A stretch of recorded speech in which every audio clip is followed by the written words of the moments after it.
I think everyone has experienced a bad high before. Even though this debuff is pretty easily avoidable by strictly blazing in optimal conditions, I ain't no sissy. If the gas is available and the activity, however ridiculous it might be, has been set, I'm in.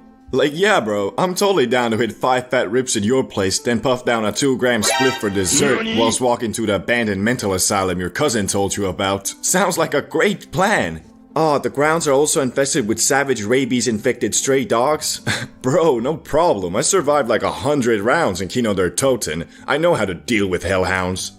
I think it's the adventurous spirit in the Zaza that makes you down to do whatever. Cause I mean, it could go bad, but bro, if it goes good, it'll be like a top 5 high memory at least. I used to have a friend who always invited me to these completely straight out of a horror movie scenario adventures. And my first reaction was always like, bro, you must be tweaking off some laced green. That don't sound fun at all. But me being the broken, stupid teenager I was, always folded when he said the magic words. I got the gas. One of the stupidest things I remember agreeing to was going to this grain combine, where literally every couple years there was a story of some kid dying by drowning in the damn seeds. I mean, it was massive and the view up there was pretty cool too, I guess, but really why people went there was so they could say, yeah man, I climbed that grain combine, you know, kind of a badass. Don't really have a concept of fear anymore. I'm just a rebel at heart. What can I do? Hey bro, you think Brittany heard me say that? She totally wants me now. Anyway, so we're out here walking to the Pennywise evil lair the way children go missing in it, whilst puffing on this unholy spliff. The damn thing was so big, the paper couldn't handle the weight of the kush, so the Zaza was hanging off the filter like a freaking dildo. Must have been over a gram in that monstrosity of 5-minute crafts. And we smoked the whole thing. And you might be like, only a gram? I hit bigger rips on my apple bong. But keep in mind, this was years ago, and I had only blazed up a couple times, and never really in no stressful situations like this. We get to the grain combine, and well, I'm gone. Like, hop on a plane to Area 51 and steal a spaceship type of gone. But my friend was an experienced smoker, so he was just like, hi I guess. I don't actually remember asking him how suited he felt. To be honest, I don't really remember too much from that night, except for how incredibly faded I was, and how goddamn certain I was of my death at one point. Speaking of certain death, after sizing up the combine, we start going up this rusty, constructed in 1756, refurbished in 1805 looking ladder, and I'm sweating bricks like I was a construction worker or something. But man, it ain't my fault, cause the higher we went, the windier it got, and at some point, the ladder started creaking like it was trying to get me to hop on the beat. Okay, I'm feeling it. Hey. Bro, what are you doing? Stop messing around and focus on climbing. Yeah, okay, for sure. In all seriousness though, I would love to say that, yeah, I'm a rebel. I'm like Tom Cruise from Mission Impossible. I'm like Jason Statham in every movie he's in, basically. But that would be lying. Cause at about 75% into the climb, I swear, I saw a freaking bolt drop from the top of the ladder. And at that point, I was like, you know what? Nah, I don't wanna die. Hey bro, where you going? I'ma go ahead and not fall to my death. I think that's pretty reasonable of me. Fool, I'll do myself. Okay, not really. He went on top of the thing and took some pictures and got down safely, but bruh, he just got lucky. His odds of survival were like 10% at best. Although after that day, Mans did get like 50% more girls, so I guess that guy was actually onto something. Anyway, once we were both down, I was like, bro, that was cool and all, but don't ever enchant me with those magic words, I got the gas. Again, I won't fall for it next time. And from that day on, I was responsible as eating vegan foods is for saving the environment. I learned nothing. Everybody's first time doing edibles is always the same. First you eat them, then you wait for like 25 minutes, then you confidently proclaim, these edibles ain't shit. Bruh. And then for the next couple hours, you just drift away further and further into that. The government are reptiles, the ocean is fake, the earth is a cube, and I must slay the Ender Dragon. Tonight.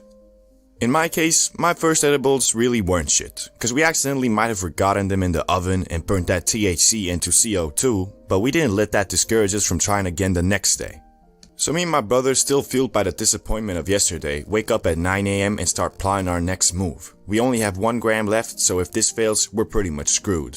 One thing you might not know about making edibles is if you're throwing straight grass in the oven like we did, then be prepared for the whole house to smell like Snoop Dogg's living room. So we had to carefully time our cooking so that when our parents got home, the house wouldn't smell like the plug's car, if you know what I mean. And this time, we did everything right, and after an hour of feeling like the stoner versions of Gordon Ramsay, we held the finished product in our hands. But before we devoured the THC cookies, we decided to go to Grandma's place, because she lived in the countryside and it was a beautiful day, so we thought it would be nice and chill there. Also, Grandma always is strapped way up with the candy, the cakes, the chicken, the steak. She got all the munch a man could ask for. So we're driving 20 minutes away and decide to eat them Eddies, so that by the time we're there, it should start kicking.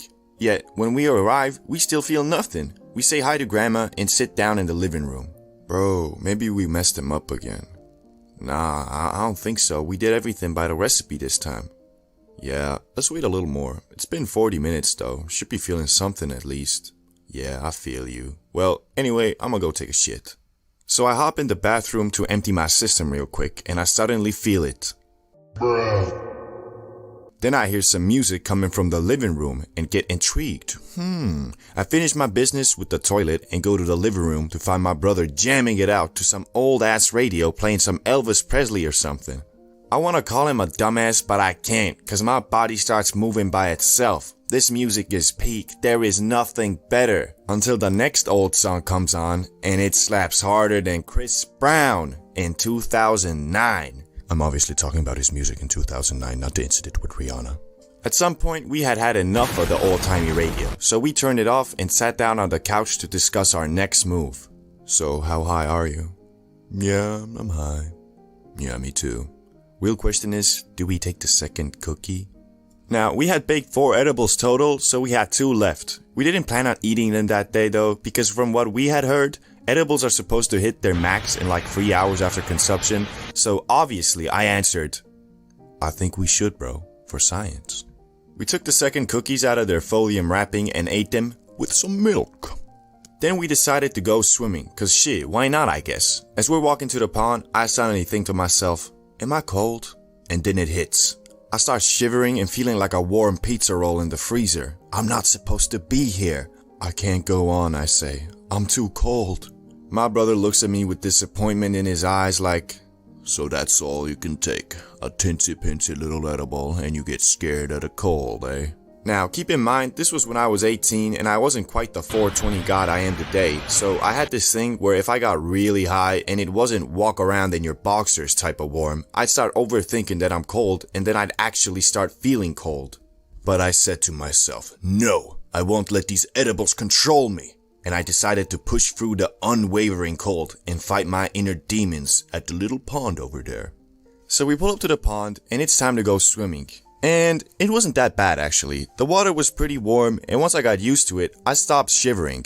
So pretty much the edibles had cured my crippling fear of the cold. We start walking back to the house and so far I thought I was suited to the max. But then the second Eddie kicks. And bro, this was the high I had read about but never believed in. It was psychedelic. My vision was crazy, like everything was 30 FPS and I could see an after image of my hand when I moved it. So at this point, there was no way I was doing anything else, so we went upstairs to our room and just started doing the randomest stuff, like inspecting objects, looking at the ceiling, munching. But the one thing I did that I don't recommend doing at this stage was looking in the damn mirror. It was crazy. I was not moving in sync with myself and I felt like the mirror version of me was from the other side, like Stranger Things or some shit. After like 30 minutes of doing things, we got really tired. Just standing up and functioning had become an immeasurably difficult task. So even though it was only 9 PM, we decided to call it a day. But I couldn't sleep. These 2 monster cookies got me overthinking everything, laying on the bed, eyes wide open like, bro, what if that really was the Stranger Things version of me? What if he's waiting for me to fall asleep? I don't want to go to the shitty other side. I don't know any plugs there. Where am I gonna get my weed?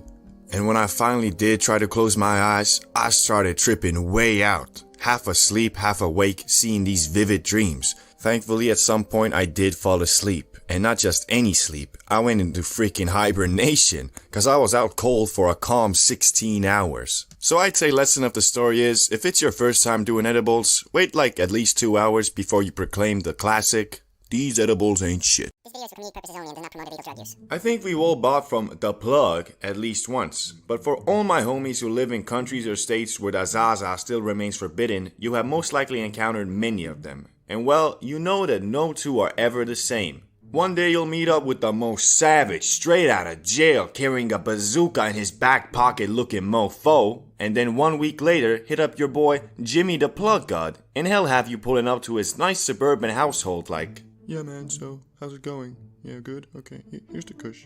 Okay, thanks. Goodbye." Anyway, here are the 5 types of plugs you'll most likely encounter on your journey to get the magic spice. Number 1. The plug who thinks he's an entrepreneur. This is the guy who'll be straight marketing and promoting his illegal business like he was some dropshipping guru. Like bro, I don't know if it's a good idea to be flexing your fat stacks on your personal IG and writing captions like, "5-0 don't know what I'm on, can't stop a young king from thriving, hashtag drug money, hashtag trap king." I know a couple of these plugs, and the one thing they always have in common is the inherent and uncontrollable desire to flex on anything and anyone. Just a couple weeks ago, I bought from one of these guys, and in the span of the 3-minute long transaction we had, I learned the following things. Firstly, how much money he made this week. Secondly, that he is moving on to more profitable substances. And thirdly, on how he plans to launder his fat stacks. Like bro, aren't dealers supposed to be more discreet? Talking about being the local Pablo Escobar? Like pretty sure Pablo Escobar wasn't trapping $20 worth of kush in a 2002 Honda Civic, my man. Number 2. The plug that's only dealing to fund his party lifestyle. This is the guy that went to every single party in high school and just wasn't quite ready to move on. So now he is a part-time construction worker, full-time plug. These guys are some of the chillest dealers there are, cause they don't really take their job too serious. The biggest downside to buying from these types of plugs is that they are really unreliable. So just cause they told you, "Yeah, I got the stuff, write me again in 4 hours, then I'm free," doesn't mean that you'll be getting gas anytime soon. Cause when you do write him again in 4 hours, there's about a 80% chance they'll be already drunk and high at some local club sending Snapchat stories like, Number 3. That tries his hardest to act gangsta plug. This is the type of dude that'll have you pulling up to the most ridiculous places to secure the kush. Like why the hell are we meeting at the abandoned sawmill at midnight and you're telling me, "Come alone"? Like bro, this isn't some Jackie Chan movie where we're doing some multi-million-dollar arms deal. I just wanna buy a eighth, bro. But shit, got me thinking, what if I do go all Jackie Chan on him? Next thing I know, I got 10 thugs popping out of the sawdust with AR-15s pointed at my head. All because he gave me 0.2 grams less, and I dared to test his gangster. Nah, but for real, these dudes are pretty reliable and usually sell quality stuff. But for some reason, they're always on about the crimes they've committed. Like bro, you're really flexing the fact that you were arrested last night and will be serving 2 years minimum. My man, that sounds awful. Are you okay, bro? Need someone to watch the kids or something? Number 4. The why are you trapping, bro? This guy has it all. His parents are wealthy, he lives in a nice house, he gets to drive his dad's Rolls Royce, yet for some reason he has decided it is in his best interest to start selling kush. Like, no complaints from me, bro. I love hopping in the back of this $200,000 car just to buy $20 worth of Zaza. But couldn't you just drive like some premium Uber or something? You'd probably make more money, plus you know, it's legal. Nah, but for real, why they actually trap is cause they just wanna get hoes and be respected as a true gangsta. Even though I can never take them seriously. Like bro, why you acting so thug? You do know if you ever short me, I'm just gonna tell your dad and he'll send you to boarding school, right? Number 5. The middle school trapper. Now this is the dude that only started trapping to fund the copious amounts of THC he smokes on a daily basis. And to be honest, I kinda respect the hustle. I mean, it is kinda funny buying from these dudes though, hitting them up like,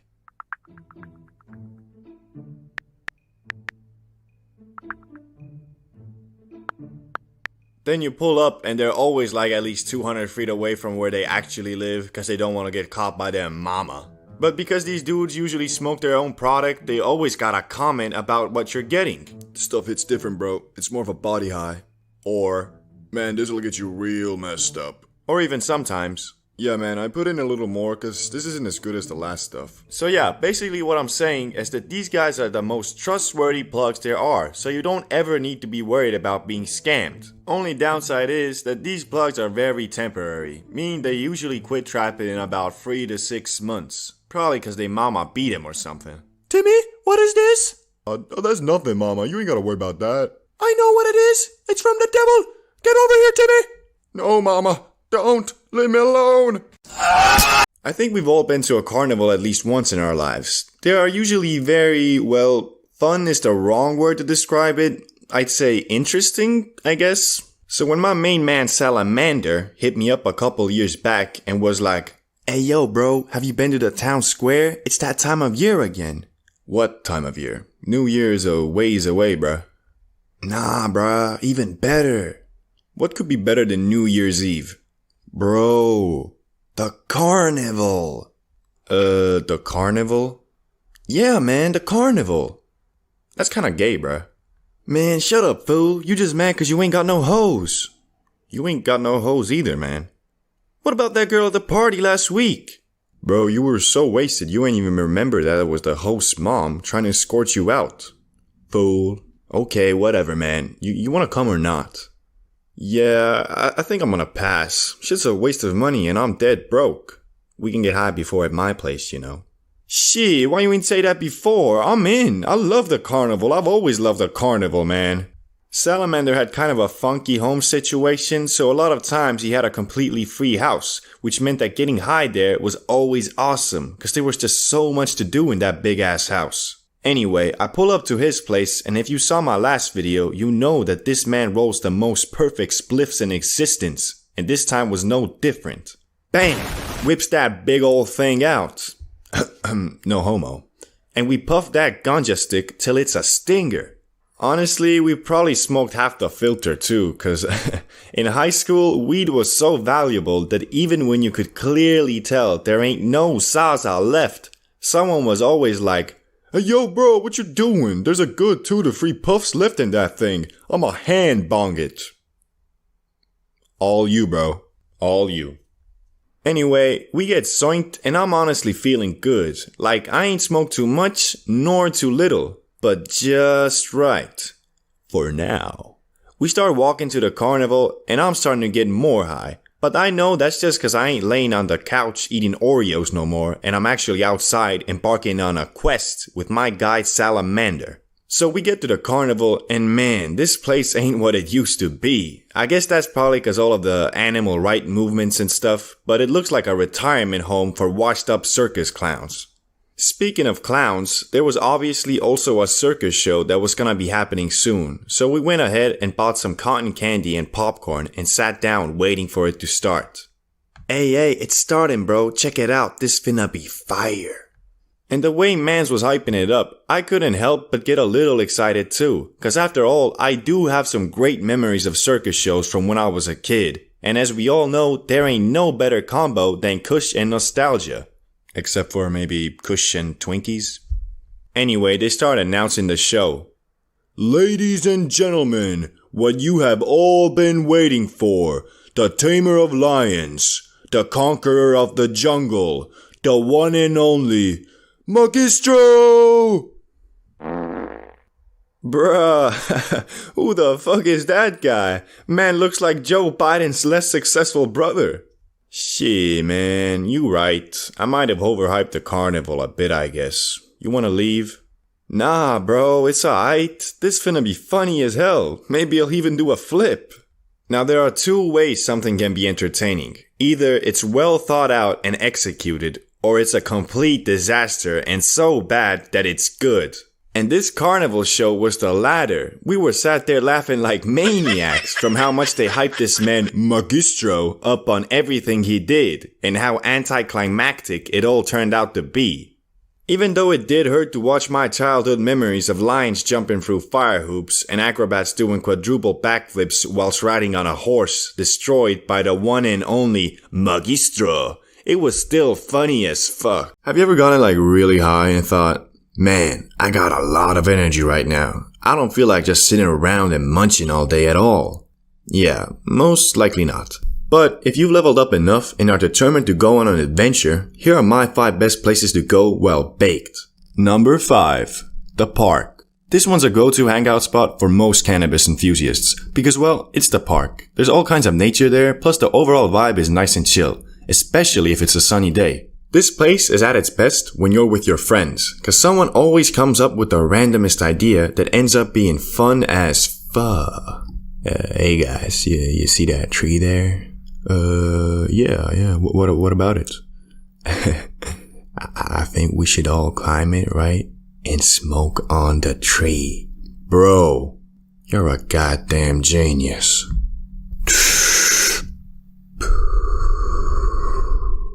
Man, this is nice, isn't it?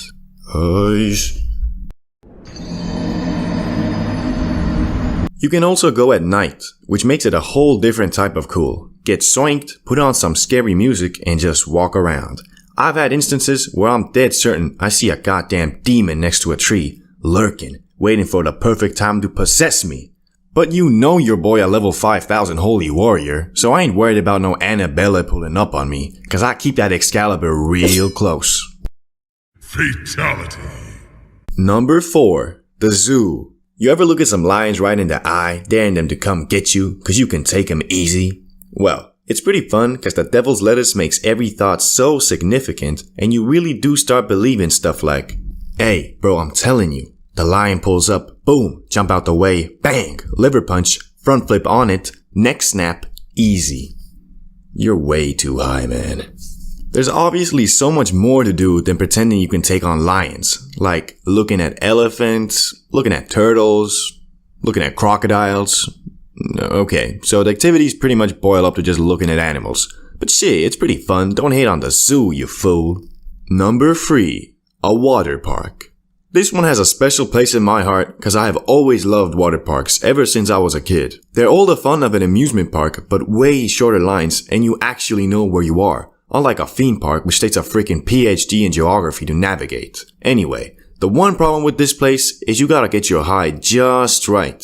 You smoke too much and you'll get overwhelmed and tired. You smoke too little, well, then you'll probably be thinking that you should have smoked more all day. But when you get that right, it's fun to the max. Cause man, I'll be feeling like a kid again. Oh boy, can't wait to go down the red slide. Bro, that's the kid slide. I told you, Daniel, I want to go down the red slide, understand? Number 2, the cinema. Kind of an obvious one, but then again, I know a lot of people who say they're too scared to go high, cause they think they'll get paranoid or something. I was like that a little bit too at first, but now I be getting baked beyond comprehension and start doing the most. Sneaking in food and drinks, putting my feet up on the seat in front of me, munching like a maniac, stuff like that. One thing though I do recommend is go to a low-key movie, meaning a movie that isn't blockbuster or has been in the cinema for a while. Cause most of the times they're close to 0 people in those ones, meaning you pretty much have a private cinema. So no one will be mad if you start chatting with your homies or munching like a madman that hasn't eaten in 3 weeks. Oh, hey, what movie we watching again? Number 1. You or your friend's place. I'ma set the scene. You have a free day and you're bored. You watched everything good in the cinema, been to your local water park 1,000 times, and unfortunately, it's a cold and rainy day, so you don't want to go to the park or the zoo. Here you are thinking, man, I'ma really spend my free day doing nothing. When you feel your phone vibrate and you check and see it's your homie, Michael. You answer the call and he's like, hey yo, my parents went away for the night. I got the whole house to myself. I was thinking, you, me, and Daniel have a limit-breaking smoke sesh and see where the day takes us. There's just something about smoking up with your homies in a crib by yourself, knowing you have the whole day to just find entertainment in the stupidest things. Okay, I'm feeling it. Yeah. Hey, fly like a dragon, sting like a bee. Mess with me, homie, you messing with the team. Got lots of guns, got lots of money. Spend it all on a pack of honey. Ayy, bang. Bro, that shit was straight fire. I think everyone here has thought about going to an amusement park high, because it just seems like the perfect mix of thrills and exploration. But what was holding me back from going for a long time was that I was scared of there being some sweaty employee who would call the SWAT team on me or something for having too much fun. Thankfully, I went on a trip to the Netherlands with my brother this summer, and you know your boy wouldn't let the golden opportunity of getting suited at an amusement park without any paranoia fly by, so we went, and man, it did not disappoint. It all started with us buying a pack of monkey balls, which were the strongest edibles they sold at the shop. I don't remember exactly the THC levels or whatnot, but the guy at the register said to eat one if we wanted to get totally bedoozled. Now, we drive in 30 minutes away from the theme park and decide to down one each so we can be baked by the time we're there. 30 minutes goes by, we at the parking lot, and this shit ain't kicking at all. The problem was, we wasn't sure if we allowed to bring him in, so now we got a dilemma. Either we eat one more and risk going insane, or we don't and we risk not getting high enough, and therefore being bummed out the entire time. And well, we ain't no pussies. So we decided, whatever, let's eat the damn second monkey ball. How crazy can it be if it ain't even kicking after 30 minutes? Now we in the park, it's about 50 minutes since the first monkey ball, and it's starting to kick. First ride we went on was the main attraction. It was the biggest in the park and had like a super steep fall, but a damn 40-minute line. And bro, in the time of waiting, I could feel myself slowly but surely crawling deeper into the depths of insanity. We get to the front of the line and we somehow autopilot our way to the roller coaster. At this stage, with my soinked mind, I'm thinking my death is a certainty, cause I'm 6'6" and there was no one there that tall. So I just assumed that the damn railing was gonna be too low for my head at some point and I was gonna get decapitated like a fool. But bro, once the ride started, all those paranoid thoughts disappeared and they were replaced with pure joy mixed with an adrenaline rush. Hey man, this is it. We're gonna die. This is a damn children's theme park. They haven't taken into account giant baked tourists like us. Hey bruh, I think that might have been the coolest thing I've ever done. After that, I wasn't paranoid no more, and the adrenaline kinda pumped me up. Now we looking at the map trying to figure out where we going next. Problem was, this place was massive, and cause we were baked out of our minds, we ain't understand a damn thing. Hey man, I think we here, right? So we gotta go this direction and we'll make it to this water, I think. Yeah bro, I think so, yeah. Bro, where the hell are we?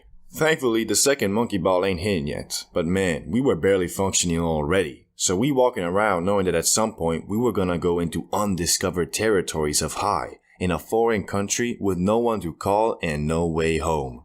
After an hour of stumbling around, we found the water, I think. But yet again, the wait time was 40 minutes. But ain't no way we backing down now, so we put on our big boy pants and faced the challenge head on. And what a challenge it was. The second monkey ball, well, it was hitting, and it was hitting hard. What made the waiting 20 times worse was that we were standing in line next to this group of teenagers that were acting real weird, looking at us, then whispering to each other, then giggling, that type of stuff. Worst part was, there was no way out of that situation. We couldn't just go a little bit back, cause we sticked out like a sore thumb. Two 6'5" guys with eyes looking like we had just unlocked our Sharingans, talking in our weird gibberish language. They was probably thinking we gonna put him under a genjutsu or something. Thankfully, we somehow survived that hell. Honestly, I think that was the only bad trip I've ever had, cause those damn teenagers kept staring at us and made me feel real paranoid. Unfortunately, the ride was rather forgettable, so I don't remember much about it. But now, I'm gonna talk about the craziest part of the whole experience. Getting stranded in Mushroom Land.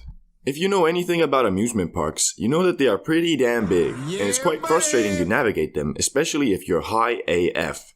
Well, in the location we were at, there was a place called Mushroom Land. At least that's what I remember it as. It had 0 rides, just sights and museum type things, so we wanted to avoid it, but somehow we kept on ending up there. The first instance of this was after getting off the second ride. We started walking, not really knowing where we were going, and we stumbled into the land of mushrooms. It was pretty cool at first, I guess, cause it had like these little huts and castles to explore. But bro, it was goddamn endless. You guys know that scene in the Percy Jackson movie where they go to that casino with the intention of staying for a couple minutes but end up being there for like a week? That was pretty much what happened to us. We couldn't get out. Whatever we tried, it felt like we were running in circles. The same shitty statues and weird expeditions came up again and again until 2 hours went by and well over 10,000 steps. In the end, by pure luck, we somehow stumbled on a random ride with a 15-minute wait time, which ended up being one of the best, cause it was like space-themed, trippy, and mixed real well with being high. Anyway, we got off that ride and there's about 1 hour left until the park closes. And honestly, I'm a little pissed off, cause we literally only been on 3 rides in the span of 4 hours. So we running around looking at the map scattered around the park, trying to get on one more ride. But it's really damn hard, cause at this point we are zoinked beyond comprehension, and I can't focus on nothing. Especially on some complicated map. Again, by sheer luck, we ended up finding a ride with a 20-minute wait time, but the park was also closing in 20, so there was a good chance we were gonna wait in line and end up not even getting on the ride. And well, the level of bedoozled we stood there for 10 minutes trying to decide to wait or not. Bro, you wanna go? We could go, I guess. Should we though? I mean, I don't know. Maybe, I don't know. We waited in line and it ended up working out because we got on the ride and out the park on time. The only problem was that we had driven there with a rental car and we were still baked. How baked, you might ask? Well, let's just say we couldn't find our car for an hour, even though the parking lot was pretty much empty, but we just kept on getting distracted by random things. Hey bro, I feel like these bushes are like really well built. Bro, we gotta find the... Okay, you know, there really is something about these bushes that's just really nice. Anyway, once we found the car, we kind of understood that there's no way we're driving back. So we ended up sleeping in the car, and not gonna lie, I slept like a damn baby in that brand spanking new Peugeot. So, have you ever smoked on a night before school or work? Well, I have, a couple times actually. It's usually pretty chill. I wake up in the morning with energy and a good mood, drink some coffee, and yeah, it's great. But this story is about when I was working at a gas station as a summer job, and the one time when I smoked a bit too much and was still baked in the morning. It all started when me and a friend decided to blaze up and watch some YouTuber boxing. I don't remember exactly who was fighting, but because I live in Europe, I had to stay up until 3 a.m. for the match to even begin.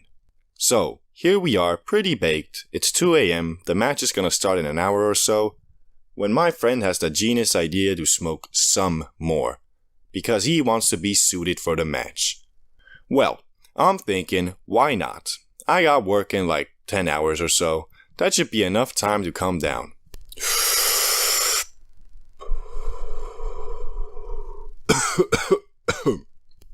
After doing the hit, I was pretty gone. But I wasn't freaking out or anything. I was still confident in my assessment that I'll be fine in the morning. So we watch the fight, everything is chill, and I go to sleep about 5:30 a.m., giving me a whopping 6 hours of sleep, which is fine.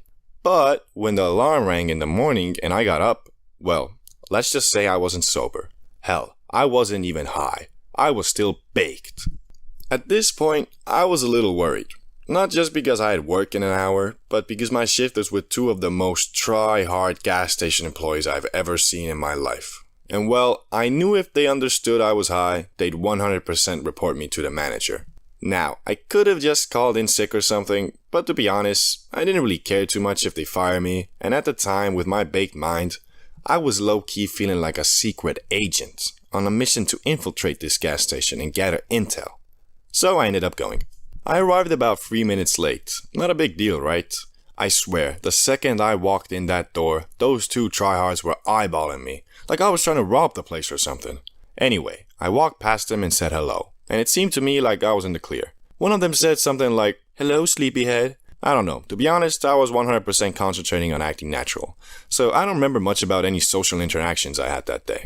But yeah, I was on cooking duty that night, meaning I was making the fast food while the others were checking up customers and stocking shelves and whatnot. Also, because I was still pretty high at this point, in my mind, I was a Michelin star decorated master chef, making these hamburgers, hot dogs, and fries, putting my blood, sweat, and tears into them. And I swear, people were loving the food I was making.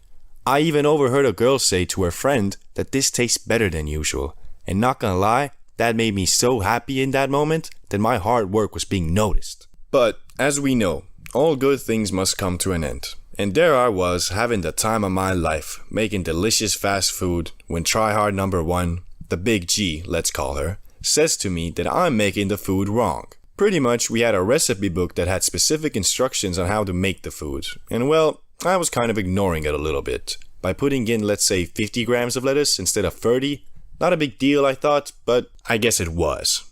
So now the big G has effectively taken all the joy from this job, and well, I'm pretty bummed out. As a way to be a little prick, I decided I'm going to make the food all slow-like, and not gonna lie, I got enjoyment from watching the big G having to suck up to customers because their orders were taking so long. And when the big G told me to make the food faster, I just told her I don't know how to make it correctly and fast. So she had two options, let me make it my way or the slow way. And well, she decided my way. So I ended up making food for the entire day, and it was pretty fun. Obviously, after like 3 or 4 hours, I was pretty much normal again, so yeah. That was my high at work story. It probably wasn't as crazy as you might have thought, but it sure was a pretty cool experience for me. Socializing high. You ever tried holding a conversation while being blasted? It usually ends up being a mixture of trying to remember what the other guy said whilst analyzing the little bit of details that did manage to penetrate into your mind. Just recently, I had a guy come up to me at the store like, should I get the spicy ones or the cheesy ones? Hey bro, what you doing at Walmart? Who is this guy? Yeah, we met at that party a month ago. Oh yeah, I should say something. Yeah bro, just chilling. Just chilling at Walmart? That's cool that you could just what does chill that like even that. mean? My mom just Should died I say yesterday something and to add to I don't it? know where to go. No, it's too long I'm gonna already. be homeless soon. Wait, what's this guy talking about? So yeah, just been really sad because of that lately. Yeah man, I get you. But don't worry, cause there's always a bright side at the end of the tunnel, man. Bright side at the end of the tunnel? My mom just died and I'm gonna be homeless now, so I don't know about that, man. I'm sorry, bro. I didn't know. But I just told you 10 seconds ago. Okay, see you, bro. Hope things get better soon. What was that guy talking about? I don't know. I think I'll take the spicy Doritos. It's even worse when you blast it onto Mars with a spaceship type of high. Cause I swear, I be getting memory wiped every 5 seconds. Like, I don't want to be mean or anything, but please understand, if you don't get your point across in 5 seconds or less, I'ma be right back to thinking about that one meme on Reddit I saw 2 weeks ago. Bro, I've been thinking about this a lot, and I finally got it. The secret to making endless money is... And that's all you gotta do. Wait, sorry bro, I'm kinda faded than a hoe out here right now, so... You said the secret to making endless dough was... Yeah man, what I was basically saying was that all you gotta do is start a business involving... So yeah man, I can help you get started. I've already quit my job and moved to Dubai. You can join me. Move to Dubai? What's this guy on about? I think I'm just gonna leave. So bro, what you think? You ready to get rich? Nah man, I don't think that's gonna work. Now, excuse me, I'm gonna go take a shit. It's not all bad though. You gotta love it when you see a homie at the store who's also blasted to the moon. The Zaza makes you connected on a multiversal level like, hey bro, what you doing? Nothing, chilling.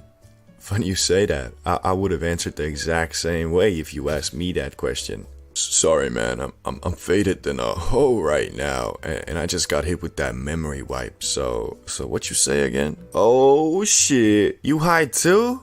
Duh, I'm at the store, what else would I be? For sure, you tryna hit up that candy section though? Damn dog, you read my mind. Unfortunately, social situations can be pretty tough if you're not an experienced blazer, especially if you're talking to people you want to leave a good impression on. But remember, if you're ever in irreversible trouble and you have no idea what to respond, just say, that's crazy, bruh, but I'm way too faded right now. I'm sorry, I don't think I quite understand. I said that I'm faded than a hoe up in this bit. No, Charles, you're fired. We've all had a bad high before, and for some of us, we've had many. But what if I told you, you don't even know what that means? At least before you hear about the day I almost died while bugging off the Zaza. I woke up happier than usual because it was a special day. To be exact, it was my special day. My birthday. And I had planned a great celebration in my name. I was going to get wasted in my hometown with my old school friends. Because, well, I hadn't seen him in a long time, and I mean, I was turning 18, so you know your boy had to throw a killer party. Okay, to be honest, the party was pretty lame, cause my friends were either soy boys in a relationship or just plain gay, cause I told them multiple times, bring some hoes. The problem was, I had lost all my female connections in the area over the 2 years I was away, and they knew this. So how you gonna pull up to the party knowing your boy is back from the gulag and it's his birthday talking about, Bro, where the hoes at? This party lame as hell. bitch, I told you bring the hose, any hose, yet you come here with a 6-pack and a vape. What you talking about where the hose at? Look in the mirror, fool. You the hoe. You the hoe. Anyway, so we're just chilling at my lame party when my boy Ricky hits me up like, Hey bro, I saw you in town again. Wanna smoke some gas? and even though I do have an obligation to stay at my own birthday function, I decided to disband. Hey, everybody, thank you all for coming, but I'm gonna have to wrap this party up cause it's getting kinda late. Bro, it's 11 p.m. Party's just starting. Let's drink some more beers, eh? Hey, it's only 11 p.m. Hey, let's drink some more beers. Get the fuck out of my house, Charles. So I get these soy boys out my house. Like, sorry, but if you can't even muster one single female on a 2-week notice to come to a house party, are you really even a man? But yeah, so here I am, half drunk, walking to the European version of 7-Eleven when I get a text from my boy Ricky. Hey man, you wanna come roll with us on this drop-off? We can blaze up in the car on the way there. And I don't really want to get involved with any dealings of illegal substances, but like, I was pretty much at the 7-Eleven already and really wanted to get lit. So I was like, yeah, sure, why not? I get to the parking lot and I see the most rusty ricer stolen from the junkyard looking car, blasting gangster rap from the speakers like it was a 50 Cent concert. I jump in the car and see my boy Ricky, but also 2 of my friends from elementary school. They discussing this business whilst me and Ricky blazing in the back, when I notice the driver seems kind of off. So I asked Ricky, hey bro, is that man good? Seems a little off. Yeah, no, he good. Just had a couple beers. Bruh. So I just found out that the driver is a teensy bit drunk.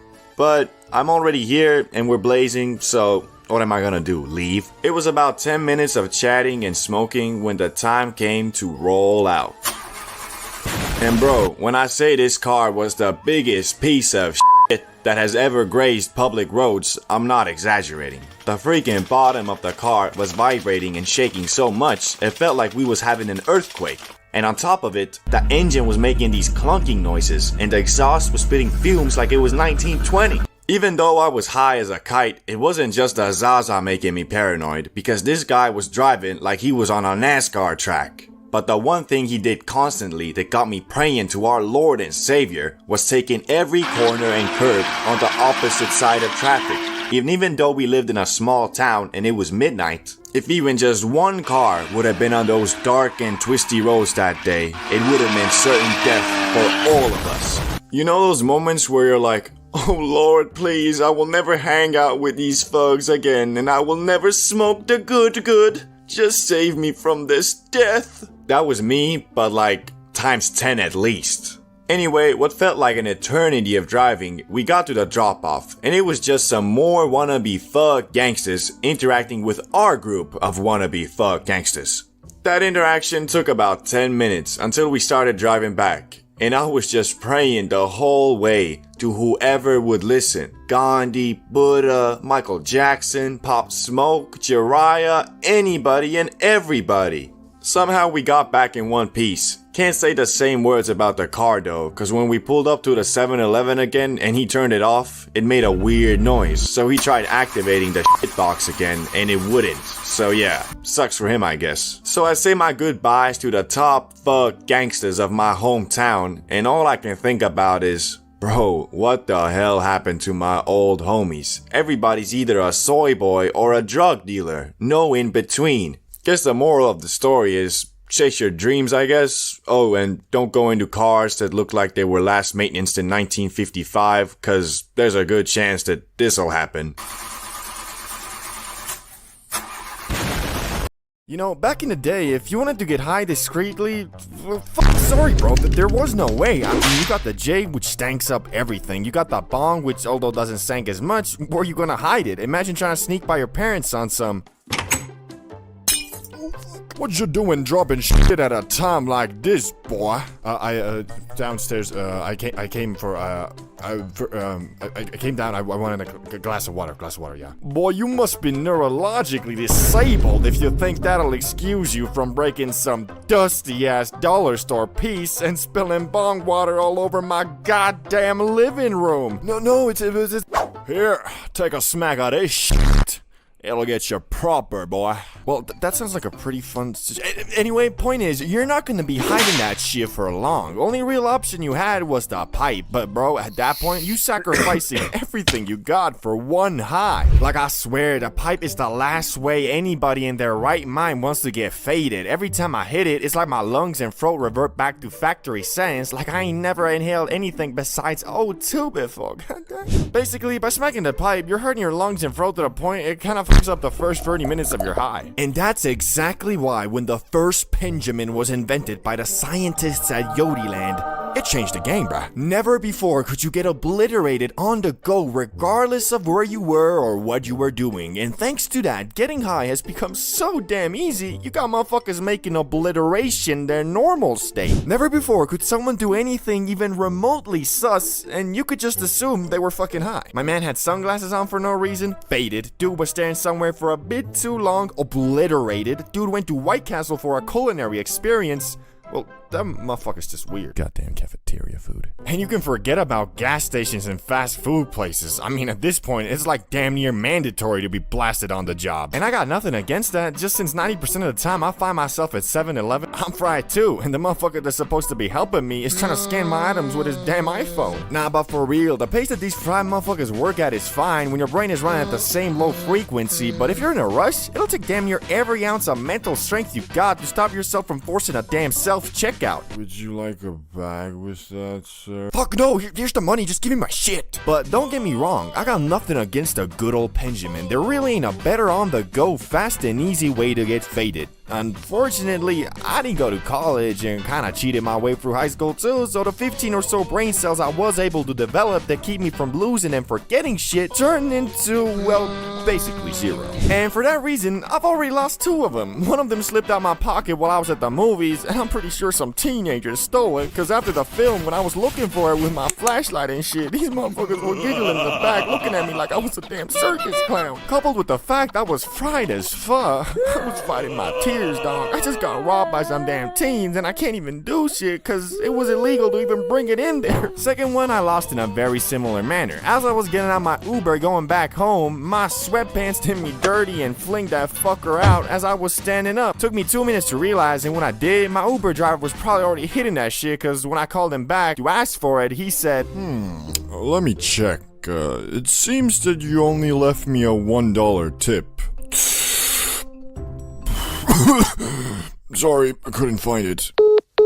And that one hurt the most because that was the first pen I ever had and the one I used for my first Penjamin adventure, which my first time was, well, by far the highest I have ever been in my life. I'm talking freaky, I'm talking third person. Shit, it was the first time in years I truly greened the thaw out. For you see, normal weed or bud is just that, normal. So the strength of it is confined in the realms of reality, unless you know it, it's moon rock. Anyway, the biggest difference between smacking a pen versus, let's say, a J is that the pen doesn't have normal bud in it. It has concentrate, which if you're unaware like I was, is about 10 to 20 times stronger than bud. Knowing that, the best way to get faded off the pen is by just taking small rips to avoid getting sent into the goddamn shadow realm. For example, the YouTuber DamianLuck925 is very well known for taking multiple blinkers, which is the biggest hit you can take, outside in social situations, most notably in random classrooms, like it's nothing. So me being at my USA Airbnb alone in the confines of my living room, thought to myself, okay, so it looks like the basic hit I should do at least is 1 blinker, but probably more. Yet what was waiting for me on the other side of Blinker City was something I was not prepared for. Something unholy. The voices. I'll never forget the horrible things they were whispering. They made me almost delete my YouTube channel. Anyway, it started with me ordering a 1-gram pen off of Weed Amazon, and it arrived the very next day in a beat-up Cadillac with a delivery man who, from the looks of it, tests out every product he delivers just, to make sure the quality is there. Yo, bro, you're here for the weed, right? You got the cash? Yeah, I ordered through your website, though. It should be paid for already. Yeah, I forgot I take online orders now, too. Anyway, here's the stuff, bro. I trust you. Hey, thanks, bro. Have a good one. You too, man.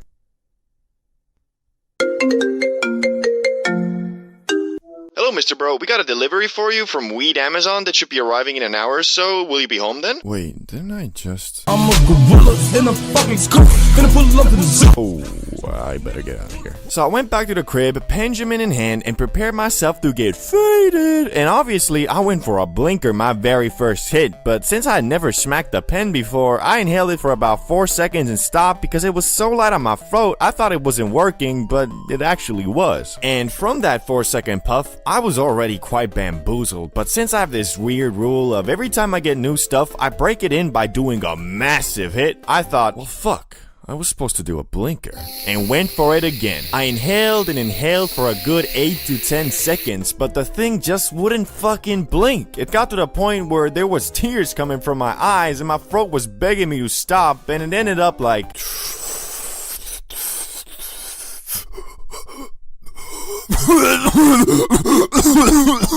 I had made a grave mistake. I was so fucking high, I felt my soul leave my body. I was so high, I forgot I was even high. But it was just the beginning, cause over the next 10 minutes, I just kept on getting more faded, and the demons in my head kept on getting louder and louder. But if you know me, I kinda refused to green out, so I just kept on doing random shit like reading the ingredients list off my bag of M&Ms, reading the comments on my videos. Change that far below. Do things has changed for real. Imagine copying another YouTuber. Kill yourself. Was not doing good. I was keeping a strong facade, but inside there was a war going on. I was feeling like Naruto with the 9 tails, only instead of an all-powerful destructive force talking to me, I was just really fucking high. Anyway, so yeah, I was grading out, which hadn't happened to me in years, and I concluded that because the voice of reason was completely being outspoken by the voice of tweaking. The good news is though, the hype from the Penjamin doesn't last too long, and in about 1 to 2 hours, I had started coming down, but at that point, I was already crawled up in my bed, scrolling endlessly on my phone, until I finally reached a state where I felt good enough to come out of emergency mode and order some food and ate myself into a food coma. So I learned, well, firstly, that motherfucker Fulcrum is actually insane, or his tolerance is just something else, bro, and that the Penjamin is best enjoyed in puffs of 3 to 5 seconds and not blinkers. Zaza knowledge, Mary Jane truths, high IQ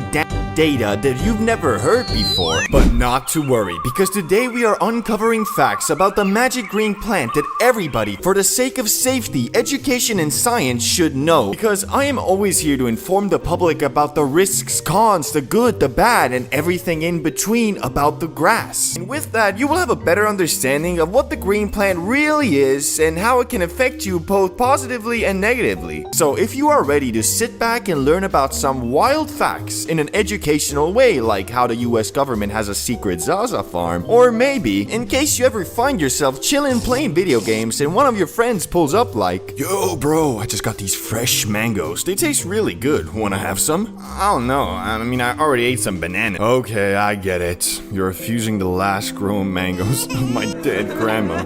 Her last wish was that we may enjoy them together. Oh, I'll eat the damn mangoes if it'll show you up, man. 20 minutes later. Damn, those mangoes really were good. Yup, and now for dessert. Your turn. Well, I do have work in 2 hours, but okay, what's a couple puffs from a J really gonna do?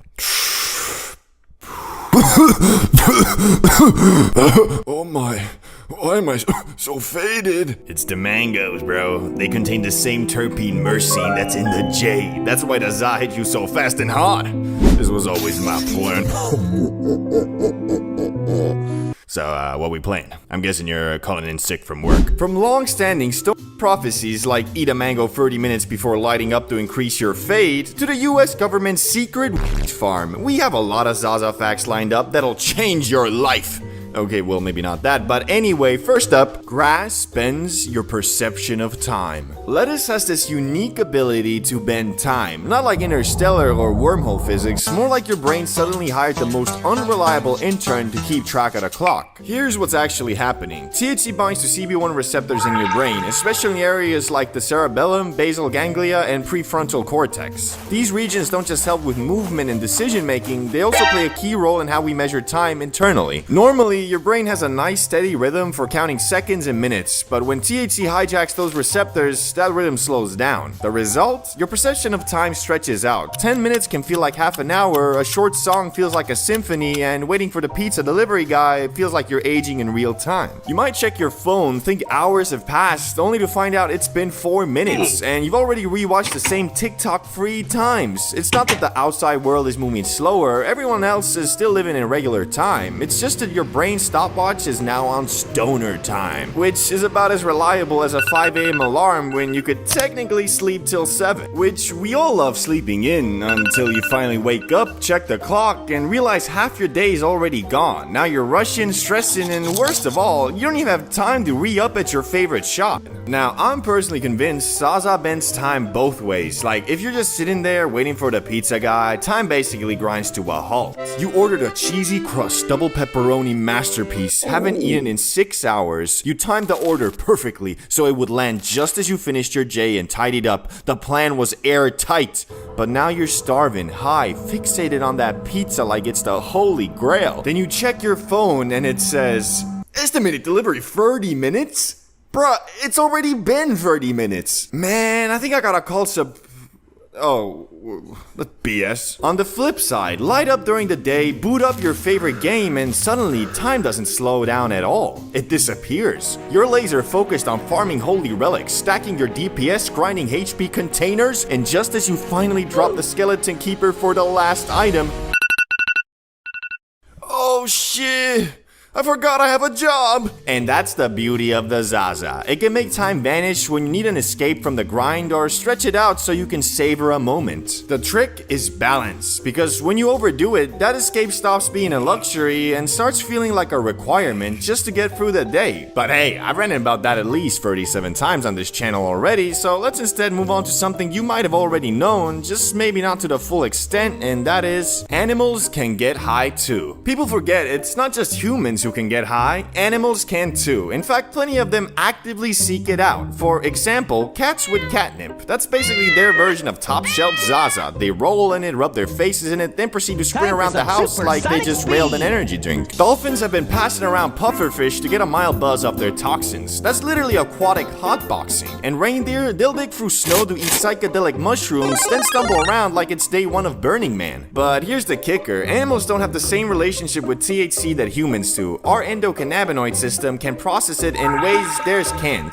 Dogs and cats, for example, are way more sensitive, so that funny idea of blowing smoke in your pug's face, not only is it cruel, it can actually be toxic. Your dog doesn't need to experience Snoop Dogg mode. Just saying. So yeah, animals can get high, sometimes even on purpose. The difference is, nature gave them their own party flavors. Humans just invited cannabis to the guest lists, which perfectly brings us to, unlike a lot of animals, humans are wired for weed. Now, here's the real twist. Animals can get high, but humans are actually wired for it, like built-in compatibility modes. See, cats have catnip, dolphins have their pufferfish, reindeer have their mushrooms, but humans? We've got something called the endocannabinoid system. It's a network of receptors scattered all over the brain and body. CB1, CB2, that regulate mood, appetite, memory, pain, sleep. Basically, all the things famous for messing with. And the wild part is, our bodies already make their own weed-like chemicals called endocannabinoids. Stuff like anandamida, nicknamed the bliss molecule, is what gives you that runner's high or that weird wave of calm after eating chocolate. Cannabis just happens to produce compounds that fit those receptors like a skeleton key, especially THC, which plugs in and starts messing with the system. So while your dog might get wrecked from a tiny crumb of an edible, your body is running weed software straight out of the box. It's not that evolution designed us to spark a joint at 420, but it definitely gave us the hardware to handle it. Think of it like nature pre-installing YouTube on your phone. Cannabis just supplies that premium subscription. But, well, if you do get too high, it's good to know that CBD can actually counteract a too intense high. Yeah, the same plant that turned you into a human beanbag chair also comes with its own built-in antidote. CBD works kind of like the responsible older brother of THC. They both knock on the same brain receptors, but when CBD shows up, it basically says, "Oi, stop all this horsing around, you bloody wankers." Which, I don't know if CBD has a British accent, but you get the idea. So, if you're spiraling, heart racing, thoughts racing, convinced your Uber driver is secretly an undercover cop, a little CBD can take the edge off. And if you don't have CBD handy, there's the old school stoner life hack, black peppercorns. They're loaded with terpenes like beta-caryophyllene that can mellow out a THC overload. Just don't get too weird about it. Chewing pepper like you're auditioning for the Food Network isn't exactly a good look.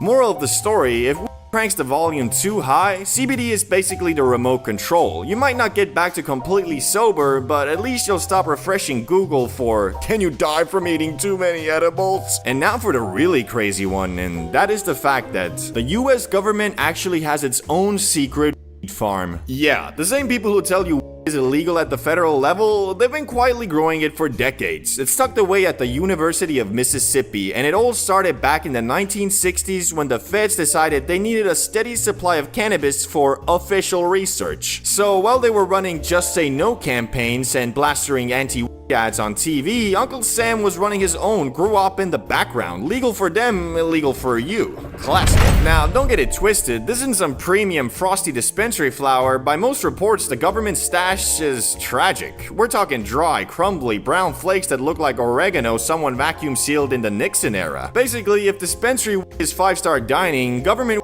is the gas station hot dog of cannabis. Technically still weed, but you regret touching it immediately. And here's where it gets even crazier. Starting in 1978, the government actually mailed joints to patients through something called the Compassionate Investigational New Drug Program. A few dozen people with conditions like glaucoma and multiple sclerosis were legally prescribed cannabis, rolled up by the government and shipped in little tins. Each tin held about 300 pre-rolls, and patients got a fresh supply every month. Imagine opening your mailbox and finding a federally issued can of mid stamped "property of the US government." But the program shut down to new applicants in 1992 after the AIDS crisis led to a flood of requests. Today, only a handful of the original patients are still alive and technically still receiving tins from Mississippi. For everyone else, that subscription service is long gone. Still, it's kind of wild to think while regular people were being locked up for carrying a single joint, the feds were quietly tending their own plants in Mississippi and mailing out weed like Publishers Clearinghouse. Hypocrisy, science experiment, maybe both. Either way, next time someone says, "The government is hiding something," you can nod and say, "Yeah, man, it's weed." Every effect weed has on you and your brain explained. No need to dilly-dally here. Let's start with the most commonly reported effect and probably the reason half of you clicked this video. Creativity. It's Friday night, you just got home, grabbed some exotic lettuce, rolled a doobie, sparked it up, and after the mandatory coughing session, something interesting happens. Your perception shifts, and it feels like your brain just opened the floodgates and let every thought through, whether it's brilliant, questionable, or something that absolutely should have stayed in the drafts. And this isn't magic, it's actually pretty simple. Your sober brain has a built-in filter. Its full-time job is to say things like, "This idea is stupid, that won't work, people will judge this. Stay on track, we're not doing that."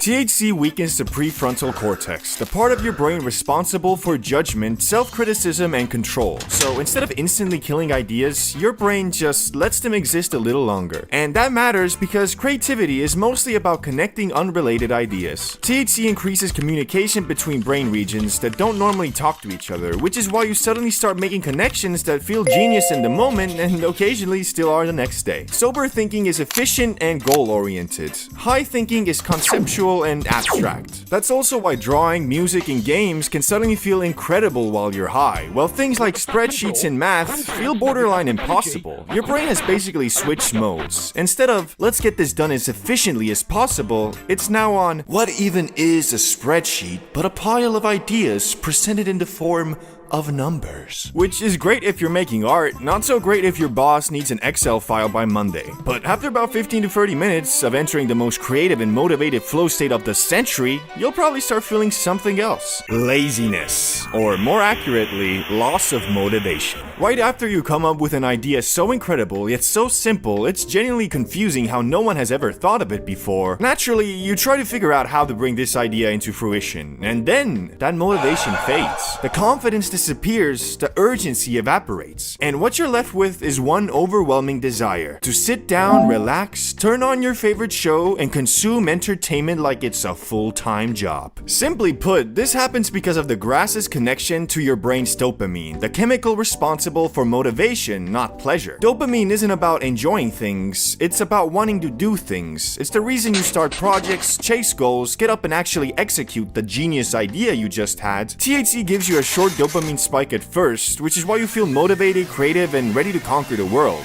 But then it suppresses dopamine signaling, meaning your brain goes from, I should do something with this idea, to, or I could sit down and watch Stranger Things. Your brain basically decides the reward has already been collected, no effort required. From an evolutionary standpoint, THC has tricked your brain into thinking, mission accomplished, we're safe, no need to grind. After you've cozied up your brilliant idea already forgotten unless you wrote it down and entered a state where the TV is now doing the thinking for you, something else starts cooking. Your good old friend THC has one more gift. It activates receptors in the hypothalamus, the part of your brain that decides whether you're hungry, full, or I could eat again just to be sure. It increases a hunger hormone called ghrelin, which is why suddenly you're not just hungry, you're interested in food. At the same time, THC boosts dopamine release in response to eating. So once your brain has officially canceled productivity for the evening, it starts looking for the next easiest source of reward. And food is an instinctual, evolutionary pleasure, something humans have been hardwired to enjoy since the dawn of time. THC also enhances smell and taste, which is why the most average snack you own suddenly feels like a 5-star experience. From your brain's perspective, this is perfect. Work is done, frets are gone, energy storage sounds like a great idea. Which is why you could end up destroying your pantry like you're preparing for winter, despite having eaten like an hour ago. But some people don't even get the munchies, especially more experienced users. Tolerance changes things. However, there's one effect that's almost guaranteed. Introspection. Weed increases inward focused thinking by shifting attention away from the outside world and toward your internal thoughts. So instead of thinking about what's happening around you, your brain starts replaying past conversations, old decisions, relationships, that one thing you said 3 years ago that was maybe slightly awkward. THC reduces mental noise, which can make thoughts feel cleaner and more emotionally vivid. That's why introspection while high can feel insightful, therapeutic, borderline philosophical. You start connecting patterns in your own behavior, questioning habits, and occasionally coming to conclusions that feel like life-changing revelations. Sometimes they are, sometimes they absolutely are not. And this is where weed becomes a mirror. If you're in a good headspace, introspection can lead to self-understanding, emotional processing, creative or personal breakthroughs. But if you're already anxious or stressed, the same mechanism can spiral into overthinking. Because, well, when your brain turns inward with no distractions, it doesn't just analyze the good stuff. But now we're entering the inconsistent parts. The fix that change depending on the person, their tolerance, and the situation they're in. Everything up until now has been pretty run-of-the-mill. Effects you'll almost feel every time, at least a little. These next ones, not guaranteed. Starting with short-term memory loss. This one happens because THC intervenes with the hippocampus, the part of your brain responsible for forming and temporarily storing new memories. Your brain is still receiving information, you're still thinking, understanding, and reacting normally. It just becomes worse at encoding those moments into short-term memory. So you can follow a conversation, watch a movie, or have a deep thought, but the moment passes without being properly saved. That's why you'll often remember the vibe of what happened, but not the details. Long-term memory remains mostly unaffected.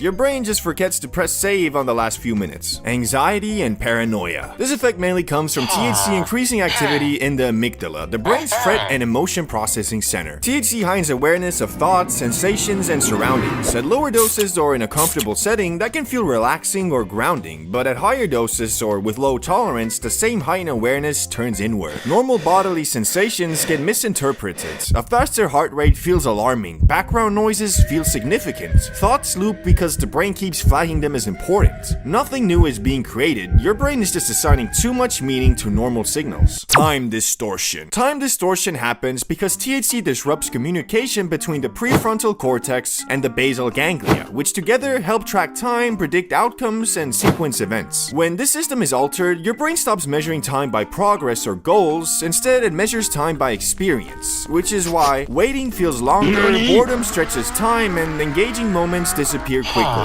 This effect becomes much stronger when you're doing nothing because your brain has no external reference points to anchor time. Focus, hyper-focus, or distraction. THC reduces top-down control from the prefrontal cortex, which normally helps you manage attention and suppress distractions. For highly stimulating tasks, games, music, drawing, this narrowing of attention creates deep immersion. Everything else fades away. For boring, complex, or effort-heavy tasks, though, that same narrowing becomes a problem. Your brain doesn't want to allocate effort unless the reward is immediate. Weed doesn't improve focus, it selects what you focus on. Social effects. THC lowers social self-consciousness by reducing activity in the prefrontal cortex, the part of your brain that monitors behavior and self-presentation. What happens next, though, depends on personality. If you're naturally expressive, you may talk more and open up emotionally. If you're more introspective, you may become quieter and more observant. The filter is lowered, but THC doesn't decide what comes through it. Sleep effects.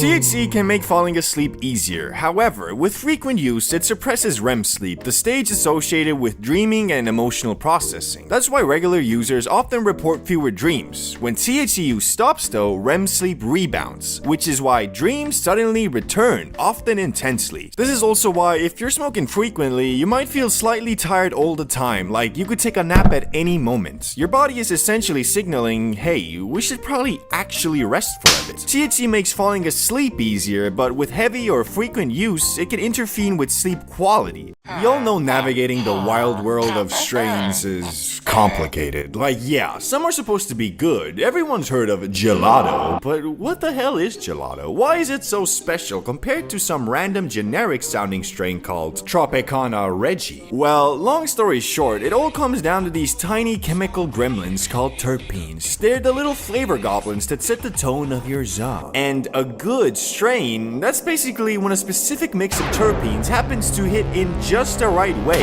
and enough people collectively agree, yeah, this combo goes crazy, bro. As more and more people start studying the sacred art of the forbidden lettuce, they realize something. Not all grass hits the same. You start noticing patterns, like every time I smoke gelato, I'm chill, relaxed, maybe even a little poetic. But every time I smoke Dopa Loca Coca, I'm having fun until halfway through I start rethinking every decision I've ever made. Weird. And that's how it happens. One good experience, one consistent vibe, one damn, this gelato always hits right moment at a time. Boom. You just helped build gelato's rep in the strain world. But here's the problem that comes with clout. With it comes people trying to use it to their advantage. Because for every real gelato, there's 5 dudes out there trying to make a quick buck off its name. They'll use its hype against you, the innocent, curious, naive explorer who just wanted some premium za. You'll be looking at the menu, scrolling through the options, and there it is. Oh snap, gelato? I've heard a rapper mention that once. It's only 20 bucks an eighth?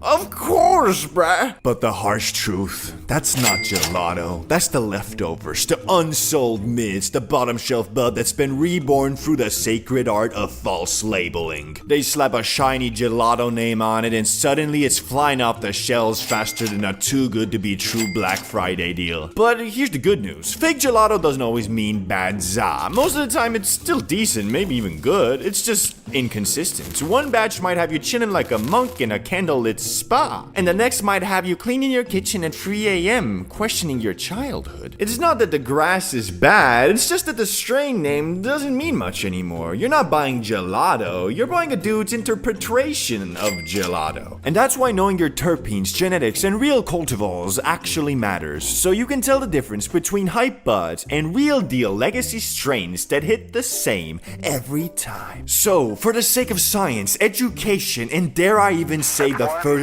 of mankind, I present to you the ultimate guide to strains. We're breaking down what's actually out there, from the real budget strains that stay consistent and won't break the bank, to the mid-tier Zaza for when you want to splurge a bit. Maybe it's a special occasion, you just hit level 50 on Borderlands 4 and you're looking for that reliable to even semi-exotic high. And finally, the premium exotics that make you stare at the price tag like, who in their right mind would spend 120 bucks on an eighth. Well, not people in their right mind, but the ones chasing that, I gotta try it once to see if the hype is real. And yeah, some of those strains are genuinely worth it, but the real reason to know them isn't to flex, it's to make sure you don't get bamboozled by the hype. Let's start from the bottom, but respectfully. Because budget strains aren't bad grass, they're the OGs that built the foundation of modern Zaza. They've been around so long and grown so much that even mid-level growers can make them shine. These are the mass-cultivated, well-understood classics. Simple genetics, easy to grow and reliable no matter who's behind the grow line. Basically, they're cheap because everyone knows how to do them right. The humble, honest, budget Za. These are the people strains, the ones that don't need holographic packaging or wrapper cosigns. They're affordable because they've been around forever. The genetics are stable and growers have them down to a science. Blue Dream is the perfect example. Born in California in the early 2000s, a child of blueberry and haze, it became the blueprint for good bud that doesn't ruin your day. It's balanced, euphoric, and clear-headed. Growers love it because it yields like crazy and barely dies no matter what you do to it. That's why even when it's cheap, it still hits smooth and familiar, a strain that's too reliable to ever really go out of style. Then there's Northern Lights, basically the granddad of all chill strains. It first popped up in the Pacific Northwest in the 80s before the Dutch perfected it in Amsterdam. Fast-growing, pest-proof, and built for mass indoor farms. It's been industrially cultivated for decades, which is why it's still affordable, but almost always legit. If the Magic Spice had a bedtime story, it'd be Northern Lights tucking you in. Super Lemon Haze adds some zest to the mix, a citrus-forward legend. It's what happens when Lemon Skunk and Super Silver Haze have a love child that smells like optimism. It's bright, energetic, and dependable, the kind of Satovia you can find almost anywhere without gambling on quality. Now as we climb the Zaza ladder, we reach that middle ground, the zone of responsible indulgence. These are the strains you grab when you've got a little extra cash and want something that actually tastes as good as it feels. They're pricier but not ridiculous because they come from more curated genetics, smaller batches, and growers who actually care about flavor. Gelato 33 sits right at the top of this tier. Born from Sunset Sherbet and Thin Mint GSC, it's the one that started the modern luxury grass movement. Creamy, fruity, perfectly balanced, chill but still productive. When you get the real thing, it smells like dessert and gasoline had a baby. If it doesn't, it's probably just another imposter. Then there's Wedding Cake. Despite the name, it doesn't taste like frosting. It's more earthy vanilla and soft calm. Bred from Triangle Kush and Animal Mints. It's a perfect end of the day but not end of consciousness strain. It's for people who want to feel cozy but not comatose. And then there's Mimosa, the brunch strain. A cross between Clementine and Purple Punch. It's bright, citrusy, and sociable, like orange juice with a personality disorder. It's functional enough for daytime high, yet fun enough to make folding laundry feel like a side quest. But now we step into sacred ground, the true exotics. These are the strains you save for birthdays, paydays, or whenever you just want to flex on your past self. They're expensive, yes, but they're also the reason modern Za culture even exists, because these strains didn't just get famous, they changed the game, son. RS11 or Rainbow Sherbet 11 is where flavor became science. It introduced the whole terps over tea philosophy, fruity, creamy, and absurdly smooth. It's one of the few hype strains that's actually worth the hype, technically.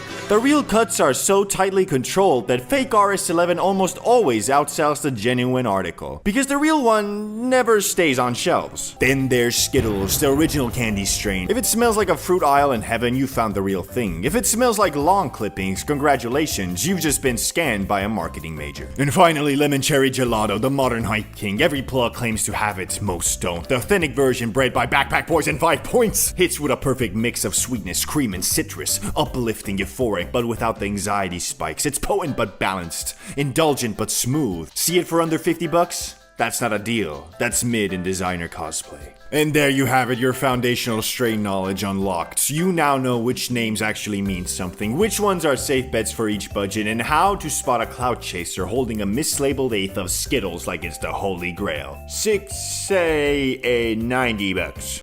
Smoking ganja, inhaling nature's secret mist, partaking in the forbidden lettuce. Call it what you want, it doesn't really matter. What does matter is how you act when you do it.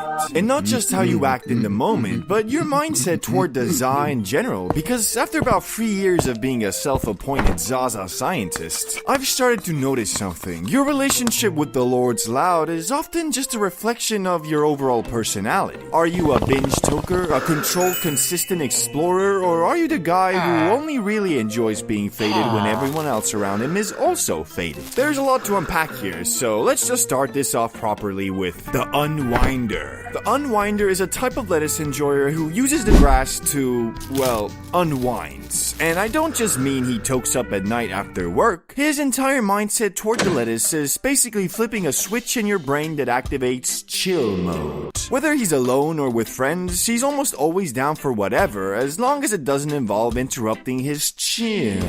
So if you're faded in a group with this guy and someone goes, "Hey, you know what will be crazy? If we all went skinny dipping right now in that ice cold pond outside," you can know with 100% certainty that he does not want to go. Internally, he is in agony because everyone just agreed to an activity that is completely incompatible with a chill night. But since he is chill to the max, instead of complaining like a little bitch, he goes along with it. He does the stupid skinny dipping, he participates, he nods along, but he looks visibly dead inside because while everyone else is out there having fun, all he's thinking is, "I can't wait for this to be over so I can get high and watch alpha male influencers," ironically, for comedy. Which brings us to the bane of the unwinder's existence, the recovering alcoholic. And obviously, I don't mean this literally. I mean the type of dude who doesn't view the grass much differently than he views poison in a bottle. To him, getting faded means entering an altered state of mind where the goal is activity, banter, movement, ideas, doing things. And I hate this guy. Well, not really. Because if you've ever been in a sesh made of only unwinders, you know the problem. The aura of chill becomes overwhelming. Everyone is so content with whatever that nothing actually happens. No show or movie gets chosen, no midnight McDonald's run is agreed upon, no potential link up with some baddies is even explored because all of those things would interrupt the chill night. But here's the reality. Even the chillest of tokers enjoys a bit of flair, a bit of spice, something that adds variety and gives you a new appreciation for chilling afterward, which even the chillest of unwinders need a little adventure now and then, if only to have something to talk about afterwards. So while the unwinder and this guy are complete opposites, they actually need each other to survive. One prevents chaos, the other prevents stagnation. Together, balance. But beyond the yin and yang of Za smokers, there are a lot of more specific archetypes, and one I've been noticing a lot lately is the one who starts moving irregular. You'd think this one would be super common, but it actually isn't. For most people, the Za just amplifies who they already are. Sure, they'll have more wild takes, more philosophical comments, maybe some outlandish remarks, but it's still them. When the Zaza gets someone moving irregular though, you can tell instantly. I'm talking about the dude who changes, he warps, he becomes a version of himself you never see. Maybe it's a side that's always there internally but only comes out when he's high.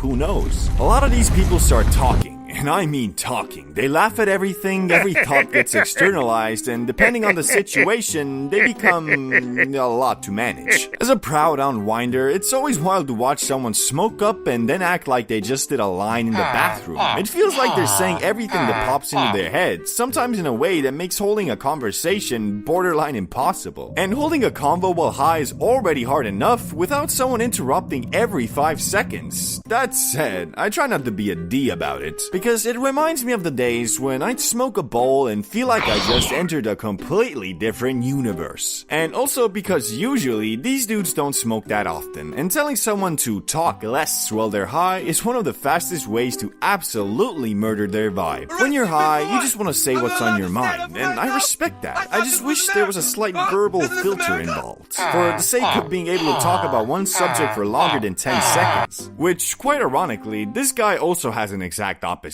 The sunken place. I low-key used to be like this, and the reason was pretty simple. I wasn't fully comfortable sharing my high thoughts, or honestly my thoughts in general. I've always processed life a bit differently. But enough self-glazing. The sunken place isn't really a type of Za smoker per se, but it can be, especially if you find yourself entering it often well off the Zaza. It's a state of deep thinking, analyzing, criticizing, planning, but instead of doing it normally or sharing some of those thoughts if you're in a group, you completely completely disappear into your own head. From the outside, it just looks like you're quiet, maybe a little sad, because let's be real, nobody thinks deeply with a smile on their face. If you've ever toked up with someone like this, you've probably felt inclined to ask, bro, you good? Or, what you thinking about? But I'm sorry to tell you, despite your good intentions, all you're really doing is interrupting his 7-layer plan to escape the Matrix, or his full psychological analysis of everyone in the room. What makes it funny is when he finally snaps back to reality, because you could be talking about some random shit for like 20 minutes, he's been quiet as a mouse the entire time, and then suddenly he just goes, yeah bruh, that's why I stay looks-maxing. Man jumps into conversation like he hasn't just spent the last 20 minutes completely alone in his own head, straight scheming. But now, for one, I would just straight up not invite you to Sesh. The ultra serious one. Some people can't be saved. You think an uptight, overly serious person would inhale the relaxing magic and finally unwind a bit. And to be fair, most of the time that does happen. But then there are the ones who simply cannot be helped. The ones who have never been prescribed the chill pill in their entire life. These are the dudes who don't realize the irony of how helpless and useless having a strong opinion actually is. People who, for some reason, still haven't realized that they are not even a tiny gear in the rotation of the world. They're just a microscopic fraction of the oil needed to keep the machine running. And yeah, sure, Obama and shit had strong opinions too, and he became president. Whether you like him or not, at least he tried to do something instead of just complaining. But this guy, his aspirations stop at making manager at Best Buy. Meanwhile, his opinions, especially while high, are so intense that you're genuinely nervous to pull up AI Trump memes while he's in the room. And don't even think about sharing a chill thought like, maybe we should all just get along. He'll instantly counter with some facts he got from TikTok about how the world government is actually ran by AI reptiles planning a full-scale takeover. The system is corrupt, America is doomed, and if you think otherwise, don't worry. He remembers another obscure article about something Trump allegedly said in 2019 about invading mainland Mongolia with nuclear-powered drones built by a secret McDonald's military division. And I mean, shit, who knows, maybe he's right. But what he doesn't realize is that he's not the only person in the room who watches YouTube and talks to ChatGPT. He is, however, the only person in the room who hasn't realized that none of it actually matters. And even if it did, what the hell would you even do about it? The first high, a core memory, and whether you enjoyed it or not, doesn't really matter, because for 95% of people, their first time literally shapes their entire opinion on the grass. Almost everybody who isn't age 50 or over and says, weed is the work of the devil, and should be more illegal than even meth. Well, actually it is. The Za is Schedule 1 and meth is Schedule 2, so... Yeah, that's right. That's why I love America. Greatest damn country in the world. USA! USA! USA! Anyway, what I was saying was that most people who tweak their first time are put off by it for a while and shape into Za haters, and people who have fun their first time, believe it or not, don't all become mindless junkies who eat Little Caesars and watch SpongeBob all day. Rather, when asked their opinion on weed, they'll probably just say, my stomach turned into an endless void with an unquenchable hunger for anything edible, which was followed by a sleepiness so uncontrollable I passed out halfway into my 25th Twinkie. It was pretty fun. So obviously me, CBD bro, who runs an entire YouTube channel dedicated to the green plant, must have had the latter experience, right? Well, not really. As you see, when I was but a wee lad, uncontaminated by the forbidden fruits of the world like alcohol, nicotine, and yes, weed, always believed that alcohol makes you homeless, nicotine makes you a little bitch, and weed makes you lazy. Thinking that, I didn't want to waste not just my first high, but my very first time feeling anything besides normal on eating Doritos and watching Family Guy. Which, after turning 17, I decided it was about time I lost my substance virginity and planned to do so on Christmas dinner, where I was gonna let El Marijuana put its big, fat, thick, juicy, delicately rolled J in my mouth, but only after I had eaten, as I believed if my tummy was full, I wouldn't get the munchies, and could instead contemplate the meaning of life my time high. And thankfully, I had an older brother who was more than willing to give me a puff or two from his Christmas dinner J for $4, the fucking cheapskate. So we went upstairs and started puffing, which Rezex was instantly bamboozled from the magic grass. Nice, it's not a dud. Now it's my turn. I grabbed the J and puffed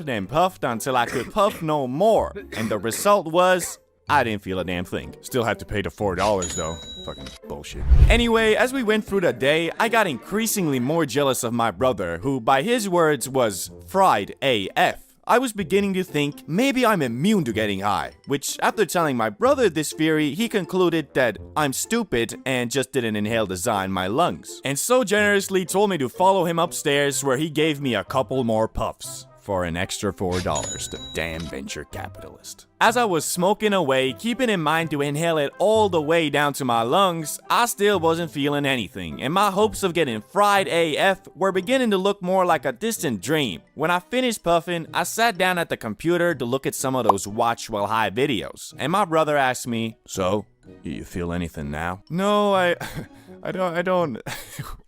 What's this weird I'm not sure. I don't know, seems to me you're fried like some Kentucky chicken, boy. I was indeed fried, and incredibly so. Although I didn't smoke a ton, my body had never experienced anything besides a sugar rush and maybe a caffeine kick. So as I was watching this watch while you're high video, I was laughing at everything and was tripping the out. But not in a bad way, it was freaking amazing. Being high was what I always imagined it to be until... bloop.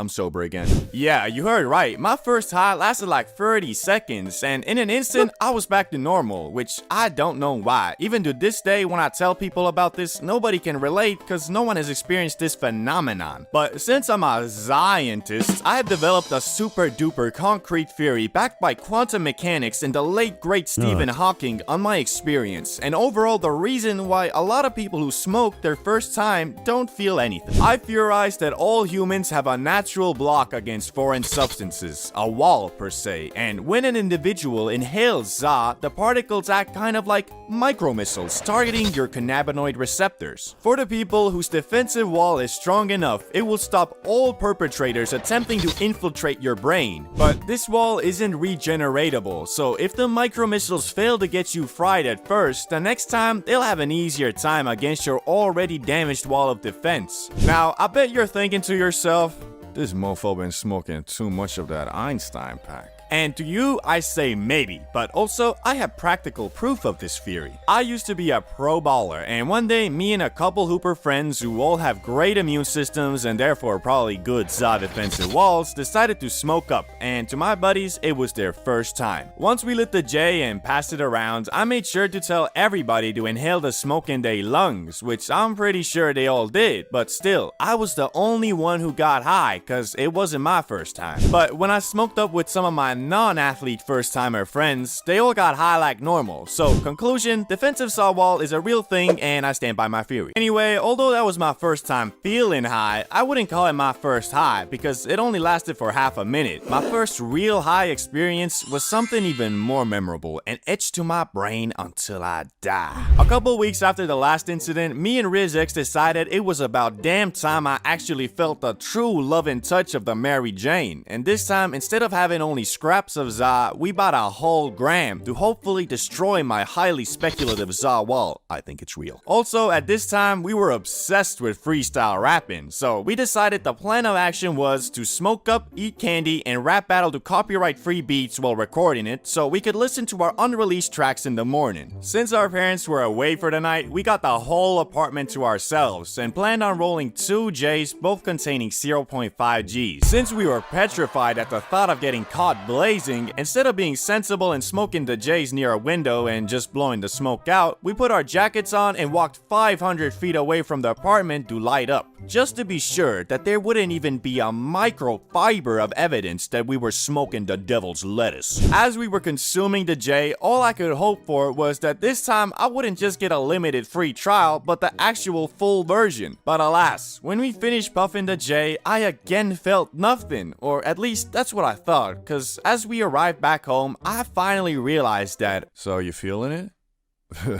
Yeah, kinda. Sometimes the high hits you a couple minutes later, especially if you're going from outdoors to indoors as we did. And my highly accepted theory in the science community about this phenomenon is that through evolution, we have always considered indoors to be our safe zone and outdoors dangerous. Therefore, when you're outside, your brain doesn't allow the full faded and relaxed effect to take over, probably in anticipation of a roadman coming and chefing you up with the mandem. Okay, this one I'm not so confident in, and I have to come clean. I am in no shape or form associated with the science community.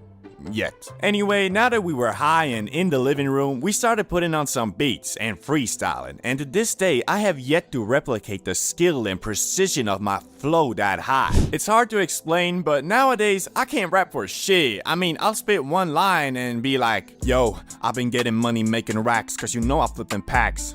That's facts. Yeah, that's it. Basically, I run out of rhymes pretty fast, but that day, I did not. In fact, even when my brain had nothing to say, my mouth rapped it for me. I turned into a freestyling robot and became dead sure that I was gonna make it out by dropping a mixtape and becoming a famous rapper. Until we listened to the recording in the morning and realized, yo, flowing on the go, your girl she a hoe, making money dancing with a pole, my girl making dough while doing lines of blow, cause we in the penthouse, baby, living life, and that's for show. Yeah, I'll try YouTube instead. What's crazy though is that after that, I was never able to replicate the auto-rapping again, so my rap career never flowered. Suck up. Do you smoke? A question that has been asked frequently ever since the early 1900s, but unlike the early 1900s, where that question was mostly targeted towards cigarettes, these days, depending on your age and location of course, it probably means, do you enjoy sparking up a doozy at 8 p.m. to either watch Family Guy or ponder the meaning of life? No in between. Which, although smoking anything is harmful for us, I do believe we are moving in the right direction, aka the direction of less addictive cancerous chemicals. But don't get me wrong, Zaza is not good nor never will be good for your physical health, although one can make the argument for mental health, only problem being 90% of that stems from, I feel like it helps, or I'm happier when I'm high, which in no way confronts the root of the problem, but rather serves as a temporary solution. But who am I to tell you if you're smoking too much weed, bruh? You have to figure that out yourself, because every situation is different. What I can and will do in this video though, is outline every level of cannabis consumption, how they may affect your health and life, and give you a better understanding of when and how a semi-unhealthy controlled hobby can turn into a straight-up addiction, to hopefully educate the public about the most important thing when it comes to anything in life: moderation. So let's start off with level 1. A casual. The casual is someone who smokes up only on occasions and almost exclusively with friends or family. At this level, you might be sparking up once or twice a month when a homie invites you over to hang out. And the reality is, you don't even really care about the weed part so much as the hang out part. You understand that smoking isn't good for you, but you also know the person you chill with likes to do so. And who are you to tell your friend how he or she should live his life? This is truly a wonderful level to be at, as being high is always eventful and joyful. Unless, you know, you green out. Anyway, I think this is obvious, but at this stage, you don't have your own bud, bong, or really anything related to the za, as your homie always just hooks you up. Which, unfortunately, most of us don't have a friend like that, or used to, but have since leveled up to the point that they're the ones hooking the homies up. But we all know Frieza always hits better. It's just one of those things. Level 2, the weekend smoker. The weekend smoker is someone who has evolved from only getting high for the sake of being on the same wavelength as the homie to someone who has grown to enjoy the effects of marijuana even alone. But don't get me wrong, you are still aware that smoking is not healthy, but you also know eating Ruffles is not healthy, doom scrolling is not healthy, yet you still do them from time to time. Getting high has become something you look forward to, but since you're not smoking up every night, it's usually always accompanied with some activity you have in mind, aka I can't wait for Friday so I can smoke up and play Minecraft. I'm excited for Saturday so I can smoke up and watch Dragon Ball Super. Something like that. At this level, you're also definitely not smoking up frequently enough to start worrying about the financial implications buying weed comes with. At most, you're getting an eighth once a week and rolling a couple J's, or maybe if your friend was generous, he'll give you his old bong. Protected with your life. Personally, this is the level I have tried to stay at, but well, it's kind of hard because at this point you have your own weed, and if you're doing something fun at night, it kind of tempts you to do it, well, high. And once you give into that temptation, you'll move up to level 3. The daily reward. You've come to really enjoy your weekend highs, so much so that you've decided, screw it, it's Tuesday, there'll be no hangover like with alcohol. Yeah, I'ma smoke up. I would consider this level the last one where you can still say you are not addicted, just really enjoy hanging around while high. The only problem being, weed has become an integral part of your routine, which has removed some of the wonder that accompanied it in the previous levels. As before, being faded got you moving extremely irregular, but since irregular depends on your perspective of regular and you're pretty regularly high, your actions while under the influence, although still fun, don't make you feel that, oh shit. Where I'm going with this is that before the idea of doing your daytime activities while high seems scary, now they kind of seem like they might be a bit more fun instead. Also, you now know about strains, hybrid, indica, sativa. All these terms mean something to you. You might even have multiple strains at the crib, and depending on your nighttime mood and plan, you'll indulge in the one that suits you best. Whether you're looking to unwind after a long day or energize for a night out, there's a perfect strain to match every occasion. But don't get me wrong, you're still using the ZA as a sort of reward for a hard day's work to relax and chill, so you still have self-control, which, well, kind of starts fading on level 4. Gee, why not? Why not, you think?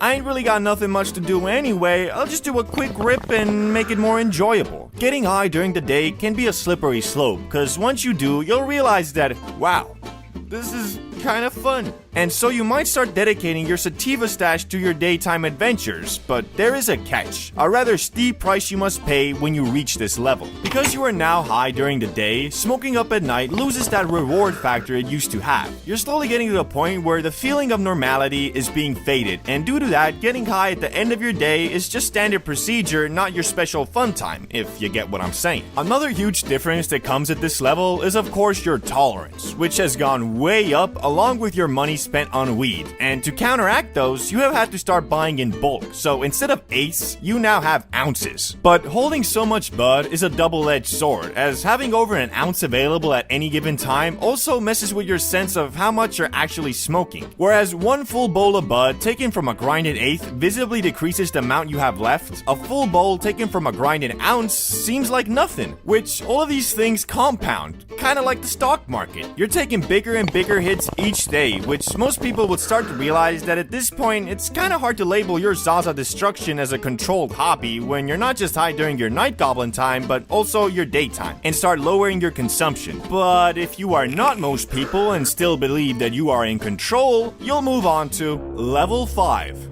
Zaza Fiend. A cigarette smoker can smoke a pack a day, which is not so good for your lungs. A Zaza Fiend can smoke 5 to 10 J's a day, which is also not so good for your lungs. Whereas before, you could point to that cigarette smoker and say, "You smoke the same amount in a day that I do in a month. We are not the same."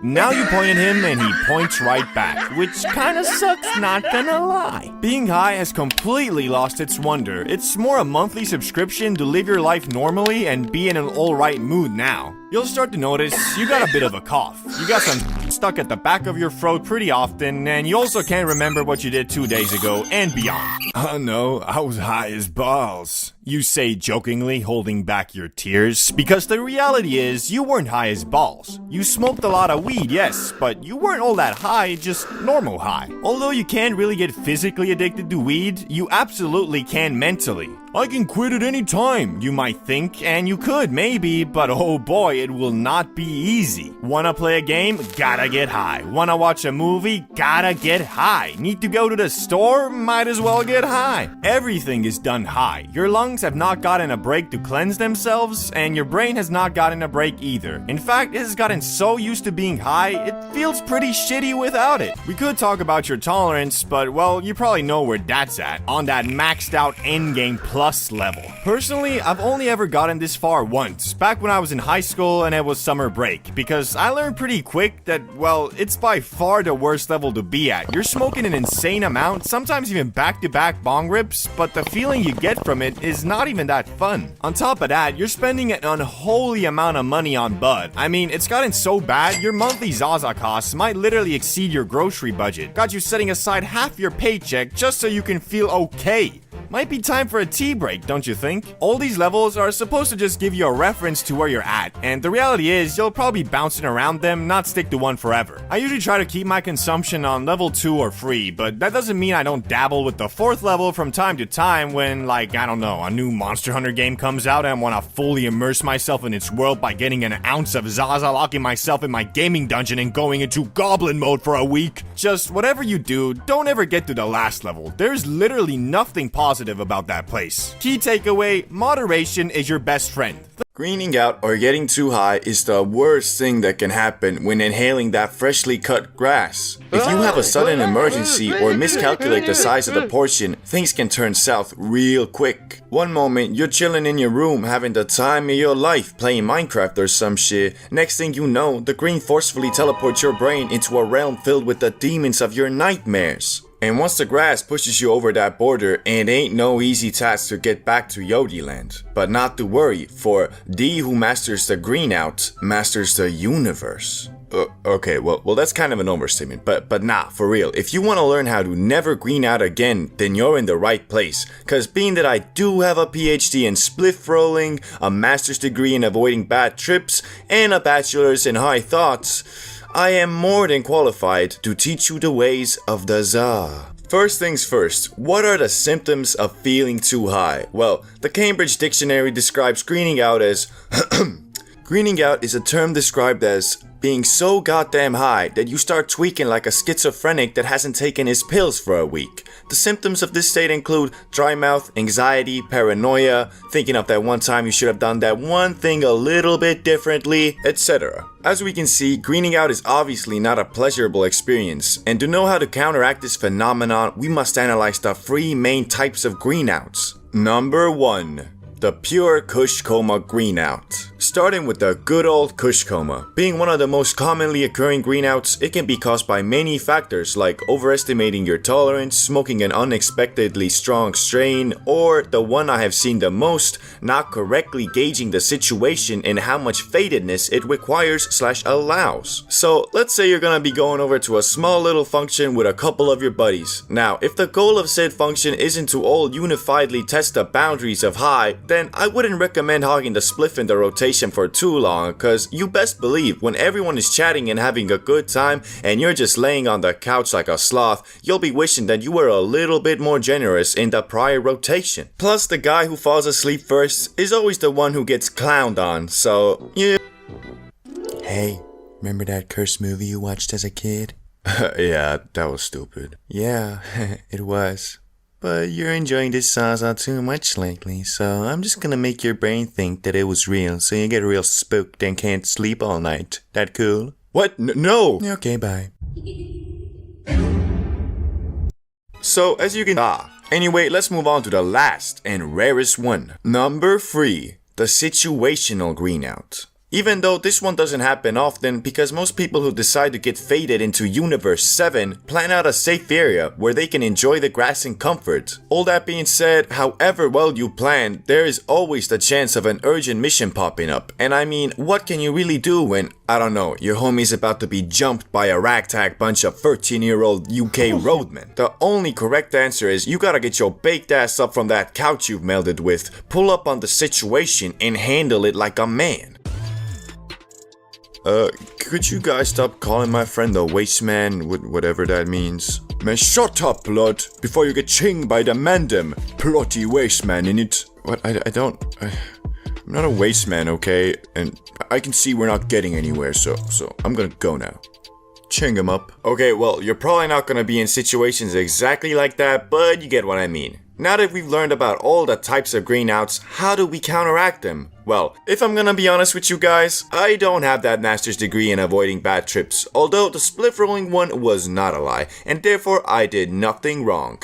By Prime Energy. But it's rather simple. To avoid the Kush coma, don't smoke as much Kush. The anxiety greenout can easily be avoided with basic strategies, so if you're going to a place filled with new people, it's probably not the best idea to hit that double Benjamin. And the last one, well, can't do nothing about that. Just hope you don't get chinged, I guess.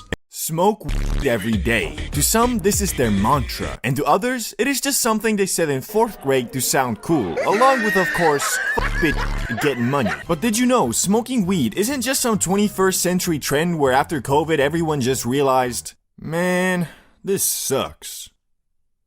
Yo, did you hear? The lockdown is ending next week. We finally get to leave our rooms. Man, this sucks. No. People have been getting high off that homegrown natural supply for decades, centuries, dare I say millennia. And over these countless years, a lot of the people who shaped our history also shaped finely ground botanical matter tightly packed within a thin, often translucent paper forming a perfect tube, aka a joint. I'm saying they smoked weed, okay? Anyway, some of these people we can confirm to have consumed the Lord's loud, and the others we, well, unfortunately just have suggesting evidence for, and one will be complete speculation by me, which, try and guess which one of them is which, I'll also tell you at the end of the video. First up, William Shakespeare. The idea that William Shakespeare may have smoked cannabis stems from findings in the early 2000s where scientists discovered pipe fragments in Shakespeare's garden. These pipes contain traces of cannabis, among other substances. While there is no direct evidence that Shakespeare himself used cannabis, the presence of these compounds has led to speculation about whether he might have experimented with that top-shelf Zaza. This theory is further fueled by some interpretations of his writings, such as in Sonnet 76 where he mentions invention in a noted weed, which some suggest could be a subtle nod to using weed as a source of creative inspiration. However, these are only speculations and there's no conclusive evidence to confirm them. Me, however, have no doubt in my mind that that man at least once in his lifetime got faded than a hoe. I mean, they found signs of cannabis among other substances, suggesting to me that one of Shakespeare's friends like Thomas Green or James Burbage once brought Shakespeare some weed not knowing what it was, and after getting high, Shakespeare was all like, to be or not to be, got rich and famous, and then went his entire life trying to find more weed, hence the other substances found in that pipe. But hey, that's just a theory, a high theory. But now, let's talk about Queen Victoria. Queen Victoria might not be the first person you'd imagine puffing on a joint, but history has its surprises. Back in the Victorian era, our dear Queen was quite the savant when it came to pain management. Prescribed cannabis by her royal physician, Sir J. Russell Reynolds, Victoria reportedly used it to relieve menstrual cramps. This makes her one of the earliest known VIPs of the Medical Marijuana Club, proving even monarchs need a little herbal relief now and then. No word on whether it made court affairs more amusing, but one could certainly hope. Although this one is proven to be true, unlike Shakespeare, it isn't quite as, well, entertaining is the right word, I guess, as there really is no proof that she ever smoked that OG,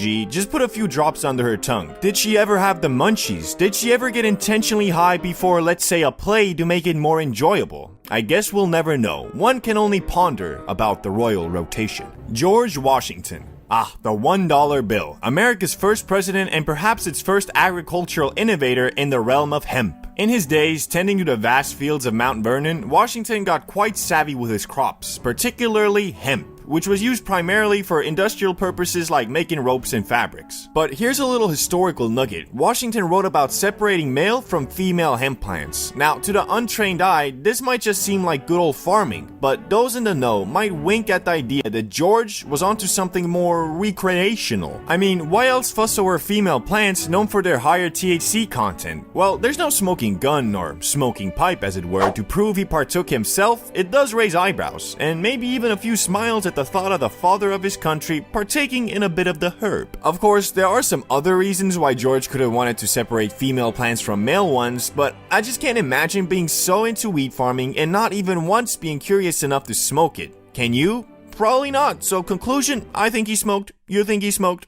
He smoked. Herodotus. Often dubbed the father of history, he had quite the knack for detailing the quirky habits of ancient cultures. In his tales, he mentions the Scythians, a group that really knew how to throw a smoky party. They weren't just tossing burgers on the grill, but were burning cannabis seeds to whip up a bathhouse-style smoke fest. Imagine this, ancient warriors chilling in felt tents, getting secondhand highs from hotboxing with hemp.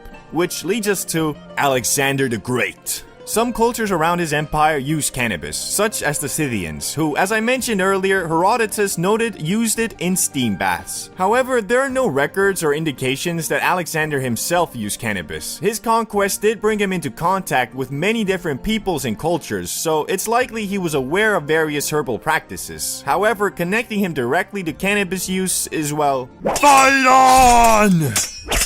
Light on.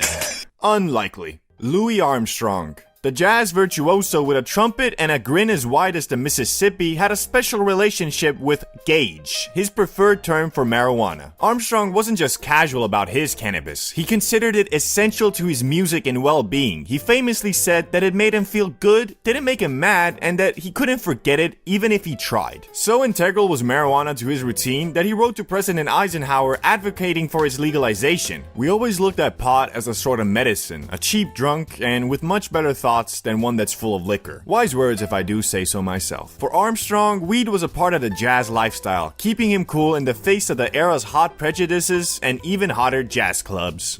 Carl Sagan, the Cosmos' personal tour guide, was not only fascinated by the stars, but also by the starry effects of marijuana. Under the nom de plume, Mr. X, aka Sagan, extolled the virtues of weed in an essay that spoke of it as both a source of profound philosophical insights and a simple pleasure. He argued that cannabis had a remarkable power to enhance curiosity, appreciation for art, and sensory experiences, essentially deepening the user's connection to the universe. His private use of cannabis was a tool for scientific meditation and personal enlightenment, a kind of mental spacecraft exploring the uncharted territories of the human mind, all while maintaining a vigorous career in astrophysics. What a G! His appreciation for weed was not just about enjoyment, but also an intellectual pursuit, adding a layer of contemplation to his stargazing. This one is one of my favorites because it really just proves that weed doesn't make a hardworking person lazy, it makes a lazy person lazier. And in the case of Mr. X, no, not you Elon Musk, Carl, it's awesome to see an advocate for weed that isn't a rapper or a retired athlete, but an esteemed astrophysicist. No, not you either, Neil deGrasse Tyson, we all know how smart you are. Final person on our list, and the most prominent in Zaza use. Everything he described makes sense to me, as although I'm not hippie enough to say my Zaza destruction is due to me wanting to deepen my connection to the universe, I do however prefer to play No Man's Sky high as ball. Do you remember 2018/19 when kids were puffing Juuls like they were the new and improved oxygen? Then around the same time we had mofos slinging black market boof, carts, and dispos, which led to thousands of people hospitalized and tens dead. Basically, the Juuls screwed kids long term, trying their best to get the new generation addicted to Nick, and the black market boof dispos were out here stacking kills short term like the match was about to end and they were one off the nuclear. What a crazy time to be alive. Thank God they regulated that stuff now, and it's starting again. Yeah, so I don't know if it's just me, but I've been seeing a bunch of videos about stuff like the shroom vape, the DMT cart, a freaking opioid vape. Although this stuff isn't a widespread pandemic yet, it's still crazy to see how far some people will go to make a couple bucks. Like, bro, just sell grass. Anyway, today we're gonna go over the absolute most stupid and dangerous vapes that are being flinged online, on the streets, or even smoke shops, so you can watch out for them and hopefully tell the dude selling them to stop it and get some help. As an extra disclaimer, do not under any circumstances ever try these. They are unregulated as fuck, and I bet most of them are tested by a toddler with a chemistry kit, if at all. This video is purely educational and is here to serve you as an informative warning, so if you ever spot these horrid creations, you can run away as fast as possible, which especially applies for the last one on the list. Anyway, first up, the mushroom vape.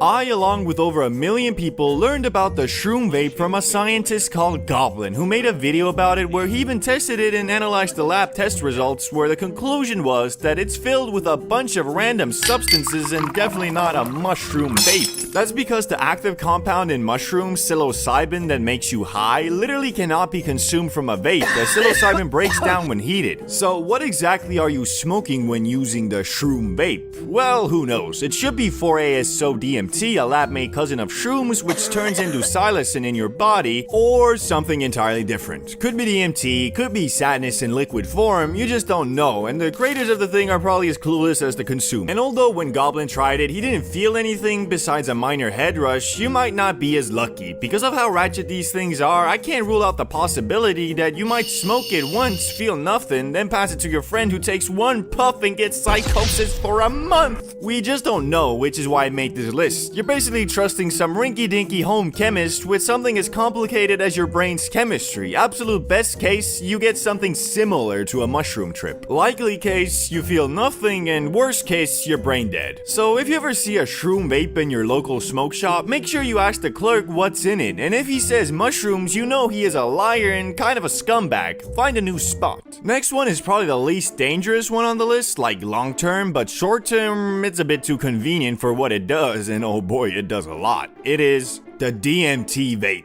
Why I say this one is the least dangerous is that unlike the shroom vape, which literally just cannot exist because psilocybin isn't smokable, DMT is, so at least you're getting what is advertised. Well, actually, considering to get your hands on this, you either need to buy from a plug or a sketchy smoke shop, it could also just be fent. Anyway, why I still believe this is dangerous is that coming from someone who has tried DMT, although not like physically addictive, that shit leaves you staggered like a freaking flashbang, bro. And having something like that ready to smoke 24/7 in the palm of your hand looking like a USB stick, I just don't see that ending well for the majority of people. Like, bro, I've done my share of psychedelics, but DMT is like a portal to another universe. I mean, if you really puff that stuff, you're out of it. Dunsies, bozo. And the thing with having it in a dispo is that they tend to be inconsistent. Like, you can do one puff, feel nothing, do one more, and you're on the moon discussing philosophy with Rocky Balboa. Also, just think about this. Ancient shamans spent days fasting to meet the cosmic machine elves.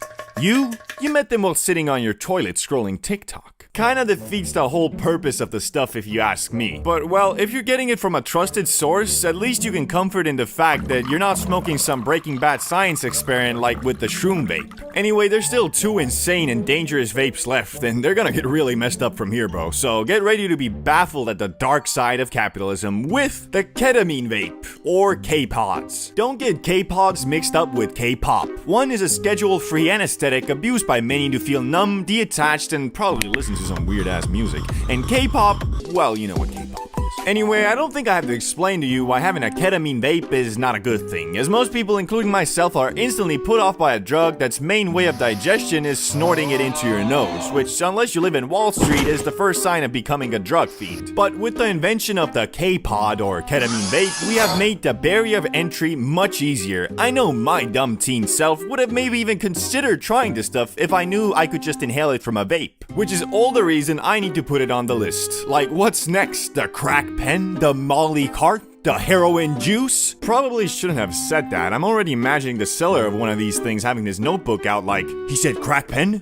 Interesting. Hey John, any loophole we can use to sell crack on Amazon? And well, I guess I'll just quickly go over the side effects of ketamine abuse, which the most famous one is obviously K-bladder. This is still 100% a thing, vape or not. Ketamine is ketamine. Vaping doesn't save your bladder from chronic exposure. Long-term heavy use can cause constant need to pee, pain, bleeding, bladder shrinkage, requiring surgery in severe cases, cognitive damage, memory issues, attention problems, disassociation leakage, feeling floaty even when sober, and more. Overall, I'd say the K-Vape is a disgrace to humanity and the wonderful people who created the technology that make this stuff possible, because they probably didn't intend for the next generation to fling something called K-Pods. But now for the final vape that, unlike the previous ones, is actually pretty widespread and, in my opinion, the most dangerous. The opioid vape, or 7-0. This is what happens when someone looks at kratom, which is already addictive on its own, and thinks, what if I removed all the plant matter, concentrated only the part that matters, and then made it vapeable? Congratulations, that's 7-hydroxytrick, the main active opioid metabolite of kratom, and the real punch behind kratom's mild tea facade. And unlike the shroom vape, which the scientist Goblin tried to basically no effect, after smoking the 7-0 vape, he almost instantly felt his body get heavy and his mind get foggy. He compared his free puffs to taking half a Xan, which is pretty insane considering there is a lot more than free puffs in those things. The case that the company selling this stuff try to make is, oh well, it helps recovering opioid addicts, which okay, fair, but then they go right ahead and market the stuff as the new Quaaludes or party pills, which I forgot to mention they're also sold in pill form. Never do they mention the fact that 7-0 binds up to 13 times stronger to your brain's opioid receptors than morphine, which in fact makes it way stronger. The worst part is smoke shops are making bank with these products, and do you think it's from recovering opioid addicts? Hell no. For kratom, which is like the natural opioid, I can see how you'd make a case for it as a recovery drug, but 7-0, although marketed as natural, is found in very small amounts in kratom, and then they use a chemical reaction to synthesize more of it, with the end result being a quote-unquote natural opioid up to 13 times stronger than morphine. Sounds legal, right? For real though, how this stuff is legal and sold in smoke shops, I do not know. One thing I do know is that the people who sell this stuff are scumbags and stay the hell away away from it at all costs, because it's one of those things that you can try once and get hooked instantly, and the withdrawal symptoms are so bad people have needed medical help to get off the stuff. So yeah, if I had a magic wand imbued with the power of the Supreme Court and Congress, and I could only wave it once, I'd ban 7-0, as from what I understand, this is by far the most widespread substance on this list, and also the most dangerous. Blazing with people is a lot different than blazing alone, because whereas being alone, you can just let your mind drift to wherever, if you're with others, you have to, well, at least you should, understand the general vibe and direction of the convos and interactions. Unfortunately, however much you might try to be unbiased, you will discover that there are certain people you will want to smoke with again, and will always be invited to the sesh. But then there are also dudes who, after you get faded with once, will leave you contemplating if you ever want to consume that za in a social setting again, or at least with new people, cause you never know if the new guy will be the dude who gets way too intense about everything. Nobody likes this dude, and for a reason. When mofos is faded, they just wanna chill and be happy, but this gremlin finds it necessary to express his deepest resentment or strongest belief in his personal opinions. The group could be talking about some chill like the fragrance of the ocean or the beauty of the sun, and this dude will start spitting out shit like, man, what a day to get lit. No clouds, sunlight on the skin, it's warm, just great. Yeah, man, you're right. What a time to be alive. You do know about global warming, right? The day we are having is just a byproduct of the disaster that is about to overtake our planet. Yeah, I know, but shit, I ain't worrying about all that right now. I'm just enjoying the moment, you know? Well, you should be. Do you know that people like you are the reason why this is all happening? People who don't care and just do whatever they please. Hey man, chill. I recycle. Plus, I don't even be driving that much, man. I just be walking around. Whatever, you do you. Just know you're a part of the problem, not the solution. Like I am. I'm like a part of the solution. I'm really cool. Like screw you, man. Learn to read the room, Mr. I think like this and therefore you must too. But switching things up, the next guy on the list is someone you definitely want in the sesh. The dude who knows a bunch of random but interesting stuff. Bro, I always enjoy it when a dude like this is in the sesh. Instead of pushing some agenda like the previous guy, he always just adds to the convo in a meaningful and interesting way. Like mofos could be talking about some History Channel shit, and this dude would be knowing all the facts and details. He pretty much like the sesh version of Google, but instead of giving you long paragraphs, he hits you with stuff like, guys, even though it's called World War II, it was only fought in Europe. So why it ain't called Europe War II? What? Nah, but real, I could make a whole video on the stuff I've heard from dudes like this. But the next guy is more of a hit or miss. The dude who rarely smokes. Now, this man either folds under the pressure of the za and just sits quietly observing everybody like an owl, or instead he becomes one with the za and becomes a conduit of it, allowing words to flow from the holy plant itself. Plus, I swear, laughter is contagious, and if a dude like this is feeling comfortable, he always 100% of the time finds everything hilarious, and that good vibe rubs off on everybody, boosting everyone's giggles by a good 25%. But as I said, he kind of a hit or miss, so if he doesn't allow the za to flow through his veins, he'll just sit there quietly giggling by himself like Gollum or something. Yet, you shouldn't hold it against him, cause I think we've all been there, overwhelmed by the power of the green magic. But this next guy is the exact opposite and the universally hated dude at the sesh. The fool who hogs the spiff. No one likes a greedy spiff hogger, especially if he himself did not bring any to the sesh and is just riding on the other's hard-earned zaza. The excuse this dog always has is, My tolerance is much higher than all yours, so in reality, we're all getting the same amount. and I mean, yeah, technically, but still, that's on you. If you haven't been managing your tolerance and been abusing the za to the point you need to smoke the whole spliff of premium backwood to feel something, then you better bring extra stuff to the sesh. And if you can't afford it, well, start a GoFundMe or something, you goddamn parasite.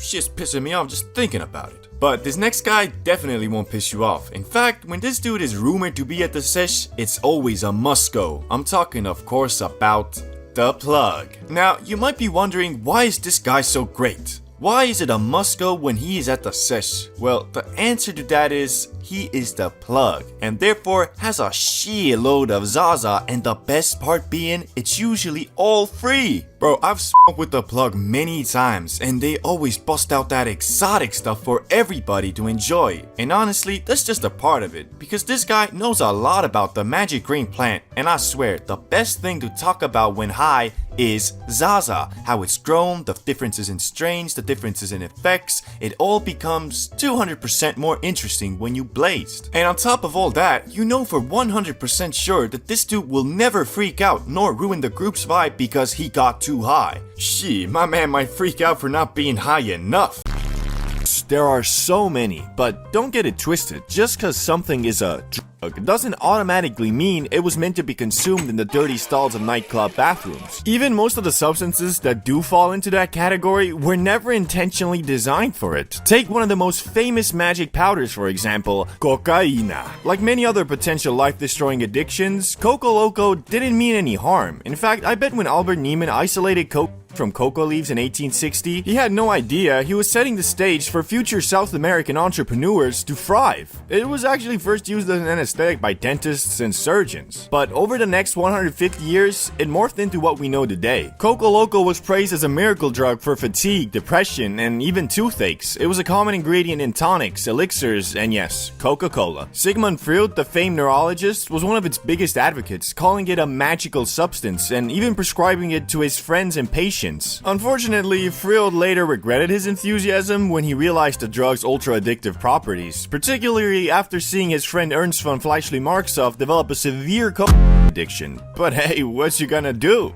Well, lay off the coke, I guess. But $200 per gram snow isn't the only notorious drug that was once legal. In fact, I think you'll be quite surprised by how many of today's big no-no substances started off their career as miracle drugs and were prescribed as medicine by doctors and shit. Which the next one we'll be talking about was actually used in World War II to create super soldiers unafraid of death. Basically, imagine the entire plotline of Captain America the First Avenger, but instead of that blue super serum, they had methamphetamine. World War II super soldier pills. World War II wasn't just a clash of nations, it was a showdown fueled by, well, meth. Every major power looked at methamphetamine and said, you know what would pair nicely with tanks and fighter planes? What? Okay, hear me out. A highly addictive stimulant that makes soldiers feel invincible. That way, if somehow survive the war, they won't just have the PTSD, they'll also have the crippling drug addiction. What combo? You, sir, are a genius. I'll run it by Evil Mustache Man tomorrow. The Germans were all in on methamphetamine because, well, of course they were. In 1938, a German pharmaceutical company developed Pervitin, which was essentially meth in pill form. It was so effective at keeping soldiers awake and focused that it earned the nickname Panzer Chocolate, because nothing says war effort like drug-laced candy. Blitzkrieg tactics, rapid, relentless, no-sleep attacks weren't just about strategy. German soldiers were popping Pervitin like they were at a rave. The drug kept them awake for days as they marched across Europe, which might explain the whole let's invade everyone vibe. Soldiers wrote home about how great it was. I felt alert, powerful, and unstoppable. Translation: Dear Mom, I am on meth. It is amazing. Fun fact, Adolf Hitler himself was a walking pharmacy. His personal doctor, Theodor Morell, gave him regular methamphetamine injections to keep him energized. Some even considered that it might have been his downfall, because, well, it is hard to keep a clear and strategic mindset while you're on more drugs than a festival main event. Japan wasn't about to be left out of the stimulant arms race either. Their version of meth, Philippon, was handed out to soldiers, factory workers, and kamikaze pilots. Yes, kamikaze pilots. Imagine being told, hey, so looks like you're flying a one-way mission today, aka you're going to die, but here's some meth to make it more fun. Japan for the win! Fist bump? No? Okay, well, I'll be on my way.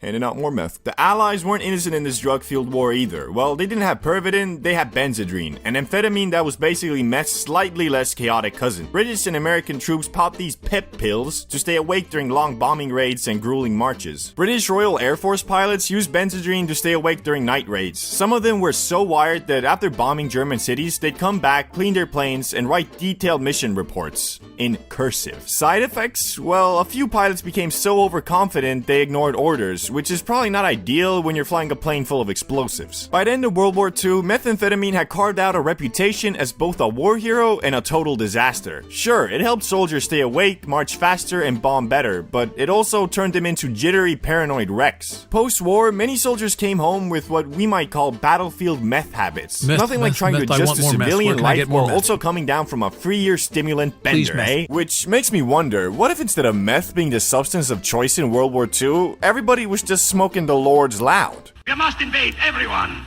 We must kill everything.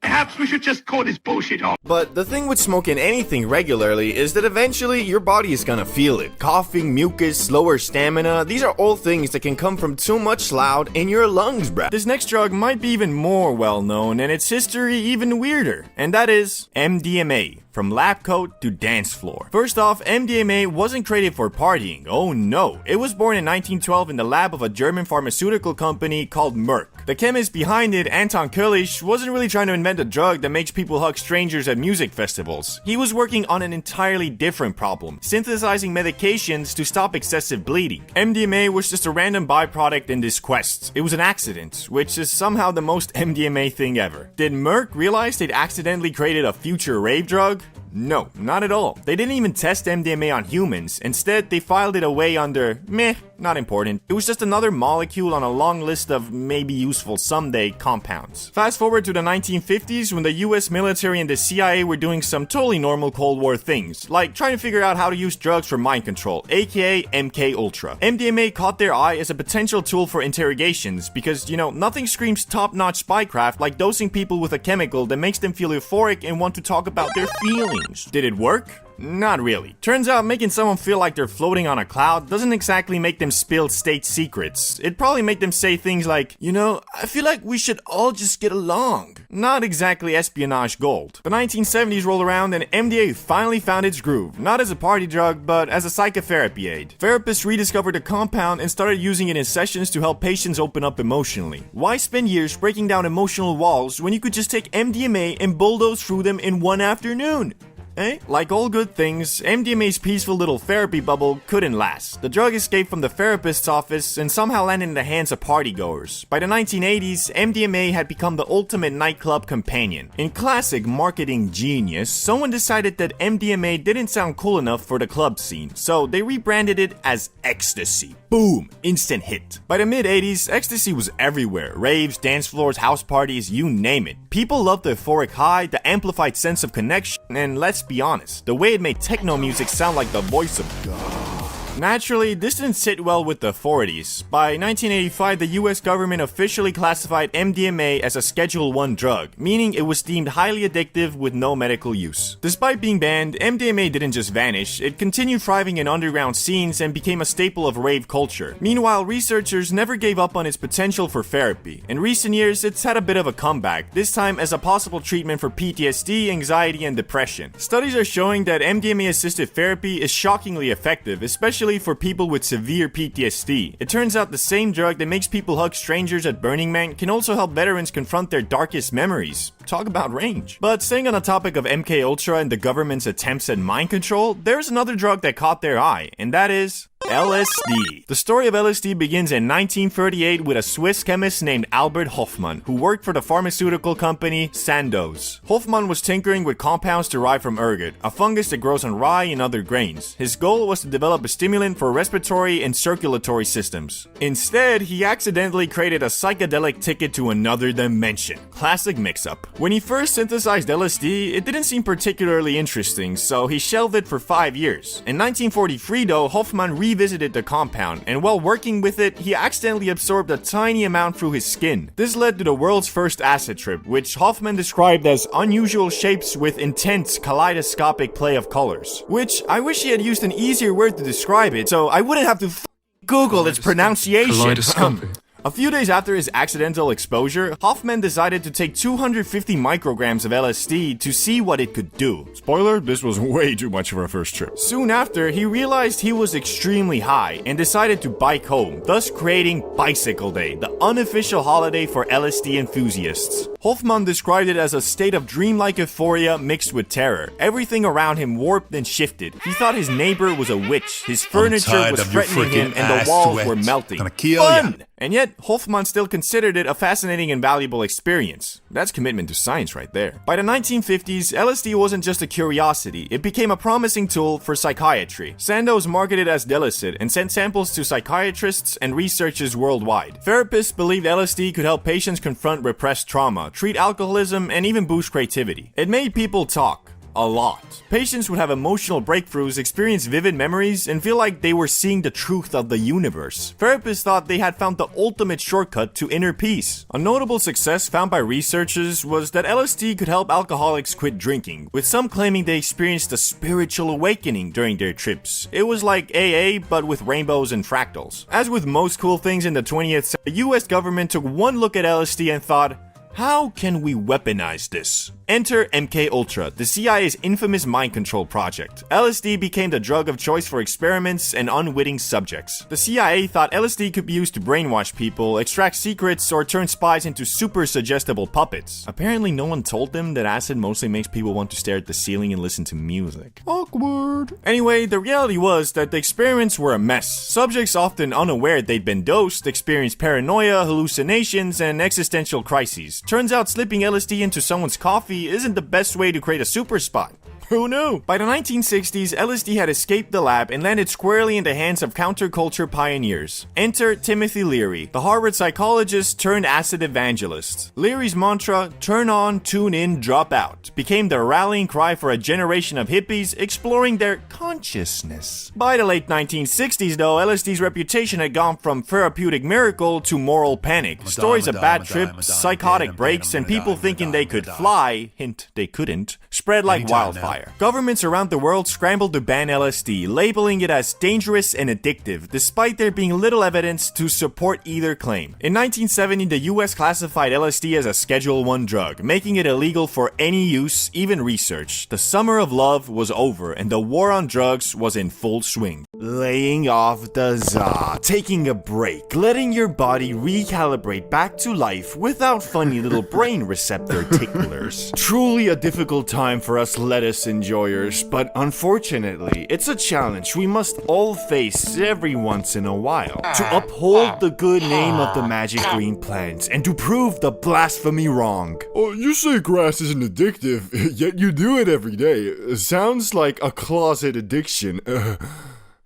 And listen, that is, in all honesty, a pretty solid argument and not an easy one to fight with a straight face. The only real counter is this. You must have proven to yourself that you can, in fact, put the lettuce down whenever you want. Debates with non-believers aside though, the real reason you and I should take breaks every now and then isn't to win arguments with old people, it's to keep the Zaza magical. Something you look forward to, not something you rely on just to function. Because, trust me, I've been there, faded 24/7, tolerance so cooked that you're blasting a whole bowl of exotic and thinking, yeah, I could go for another. And so I urge you, trust me on this, as the greatest Zaza content creator on this platform, heed my warning. The fun of the grass is at its peak when you are in control. Control of your life, your goals, your work or studies, and the Lord's loud is used as a reward for a hard day's work, not the prerequisite for starting the day. Now, don't get me wrong, I'm not saying the only healthy relationship with the lettuce is limiting yourself to one sacred nighttime toke. That's a great stable place to be, but let's be real. It's 2026, remote work, online jobs, online school, at-home potato life. It would be unreasonable to never get faded on a productive day. But, and this is a big but,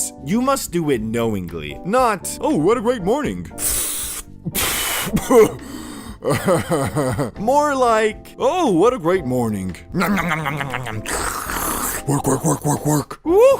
Got most of my stuff done, still got a bit left, but I'm gonna do it faded. That's the difference. Control first, za second. But keeping a healthy balance is more than just smoking like a chimney for half a year, basically living in a constant state of mild brain off mode, and then randomly deciding, alright, I guess I'll take a week off. Because let's be honest about how that usually goes. That 1 week isn't spent improving your life, it's spent feeling vaguely sad that everything is low-key boring, counting down the days until the break is over and romanticizing the first toke back. And then once the time finally arrives, you proceed to launch yourself straight back to ground zero within 2 days. Tolerance reset, cancel. Honestly, tolerance breaks are kind of overrated. Now, don't get me wrong, they are absolutely needed every once in a while, mostly just to prove to yourself that you do not need the lettuce. You just like having the grass in your life and don't see it as more destructive than having a few drinks with the boys on the weekend. But what you should really be focusing on isn't tolerance breaks, it's tolerance maintenance. Instead of reaching the point where you're watching self-improvement videos telling you that the lettuce is the root of all your problems, it's far better to keep consumption at levels where you never spiral into that rabbit hole in the first place. Let me give you a very realistic example. Let's say you just came off a 2-day World of Warcraft bender, faded 24/7, weekend's over, Monday hits. You know deep down you should probably do something productive instead of screaming at your teammates for not knowing molten core mechanics. Anyway, at this point, there are 2 realistic paths you can take, whether you like it or not. Path A. You tell yourself, yeah, I'll be productive after I take this fat dab. You sit down at your PC, that big wow desktop icon is staring directly into your soul. You manage about 15 minutes of work stretched across 3 hours because the rest of the time you're thinking about some random funny thoughts, scrolling YouTube, or mentally planning your next gear upgrade path. Eventually, after what feels like an eternity, you start playing WoW. And you smoke some more because, you're already faded was a little extra. And so on and so on. Until a few weeks or months later, you wake up with peak brain fog, zero appetite for breakfast, only cravings for the Lord's loud, and you think, damn, it's this darn grass ruining my life. I need to quit. So you take a week off, it's empty, you want to get faded but you can't, and then you either repeat the cycle again in a month or 2, or you quit forever because you realize staying on this emotional roller coaster for the rest of your life probably isn't healthy. Or path B, you decide that no, you're not going to sabotage your few clear-headed hours of productivity today. You get your stuff done first. Then and only then you get faded and enjoy your game. Maybe with a proper bender waiting for you next weekend. This way you still get to look forward to getting faded and your tolerance slowly drifts back to normal because your consumption naturally went from 7 bowls a day on the weekend to 1, maybe half a bowl during the week. No dramatic quitting, no identity crisis, no grass ruin my life YouTube thumbnails, just control, and that's the whole point. But how do I know when I should take a tolerance break? And how do I know when I'm not in control anymore? Thankfully, it's actually pretty simple, assuming you have a relatively healthy, balanced relationship with the grass compared to your other hobbies. A good time to take a break is when your life already feels full, when you've got interesting stuff going on, things you're generally looking forward to. At that point, you don't really need the extra wonder of the za. This usually lines up naturally with your other hobbies. If you got a packed week ahead, gym sessions, projects, plans, games, whatever, it can be the perfect time to take your bi-yearly, yearly, or whatever makes sense break from the lettuce. It'll probably be so easy you won't even notice it. But there's an asterisk here. This only works if you already have a healthy relationship with the Lord's loud. A relationship where not everything in your life has to be done faded. Now, a bad time to take a break, if there even is such a thing, is when you're staring down a completely dead week. All your friends are busy or away, it's cold outside, nothing's happening, maybe your CrossFit, Pilates, football, whatever trainer is sick, maybe you're sick, maybe all you can realistically do is sit at home and exist. That's the exact time frame where you're going to miss the fade way more than usual, and try to force a break during a period like that can be genuinely difficult, even for someone who normally has their consumption under control. For example, I've recently been dealing with a bit of an injury, which means I've been bed rotting at home for the past few weeks, and I'm not ashamed to admit I've been faded more often than usual. Because Well, I got nothing to do. But I don't feel bad about it. I'm not questioning whether I'm still in control. Why? Because I literally just came off a 2-week break where I didn't struggle at all. Sure, at night you might think, man, this show is good, but it'd even be better if I was faded. That thought still exists, but during the rest of the day when I was actually doing things, I didn't even think about it. And that's why I can enjoy a controlled Zaza bender without guilt. Honestly, I don't see why I can't have the Lord's Loud be a part of my life for a very long time, maybe forever. I enjoy being faded. I enjoy it more than like 95% of the people I know. I choose to partake in the lettuce because it generally fits my personality and my hobbies. But I'm not stupid. I know it can be addictive and I treat it like any other vice. Just one I'm consciously willing to balance for the foreseeable future. I don't know about you guys, but I swear, these days whenever I go outside to catch some fresh air and enjoy the glory of the sun, I'm instantly greeted with mofos triple tapping the Elfington like it was a raid boss. Young, old, fat, ripped, it don't matter. Everybody consuming the Nick some way or the other. Shit, not even our goddamn elementary schools are safe. 12-year-old kids be waking up one day and just being like, you know what? Today seems like the perfect day to get an awful addiction that I will regret for the rest of my life and struggle to control daily. Yeah, better hit up Jimmy too. Maybe he wants to join in. But not all nicotine addicts are the same. In fact, there are a lot of different perspectives on the whole addiction aspect. But one of the worst types to be is the dude who never admits he is addicted. We all know a dude like this. Mofo be sucking on the Penjamin 24/7 or stuffing pouches under his gums every 5 minutes. But when asked if he is addicted, he always hits you with the, "Nah bro, just the fuh. I can quit whenever. I just don't wanna right now." Like, what you mean you don't wanna? Bro been consuming so much Nick, his brain has literally turned into a damn elf bar. And when you tell him to prove it by, I don't know, not vaping for a week, they always hit you with that, "Man, I ain't gotta prove nothing to you. You don't know me, what I've been through. I'm a dog, I'm a killer."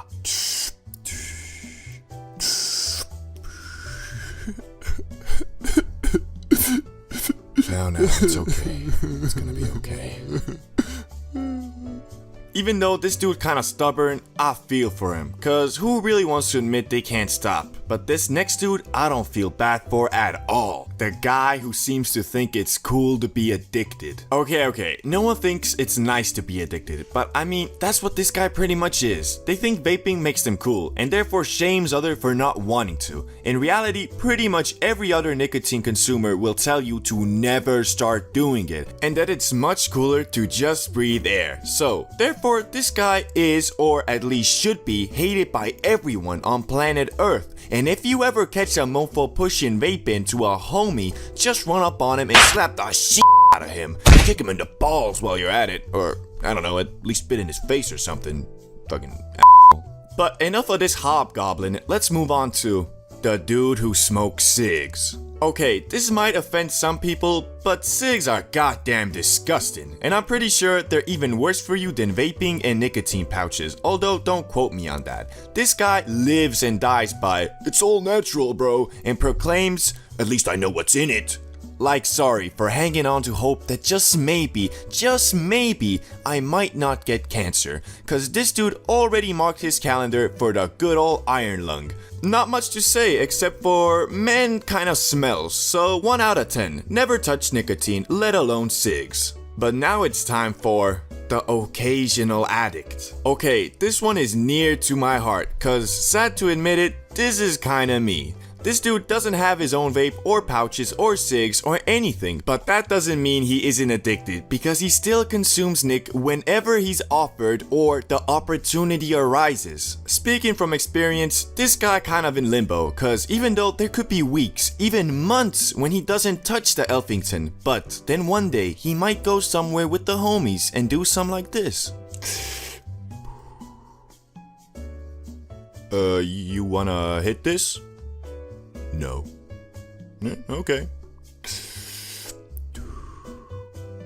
On second thought... So yeah, even though it's a seasonal addiction, it's still an addiction. So call yourself out every time a nicotine addiction moment happens. But time for the last one. I only consume Nick when I'm stressed. So, you only hit the Puffington when you're stressed, eh? So, what qualifies as being stressed? You lose your job, you get robbed, you lose your car keys, you stub your toe, you experience a mild inconvenience of forgetting the lights on in your room, so now you have to go all the way upstairs to turn them off. So, yeah, as you can see, this one is kind of a slippery slope, cause believe me, the more you mess around with the Nick, the more you're gonna be in moments like this. What? That's so... Man...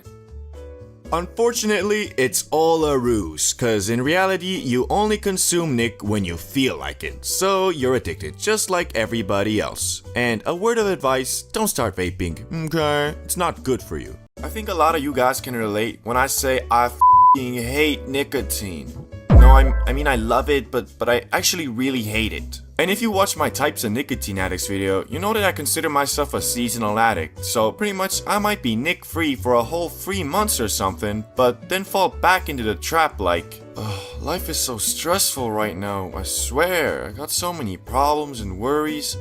I wish I could just somehow relieve some of this stress. Preferably in blueberry flavor.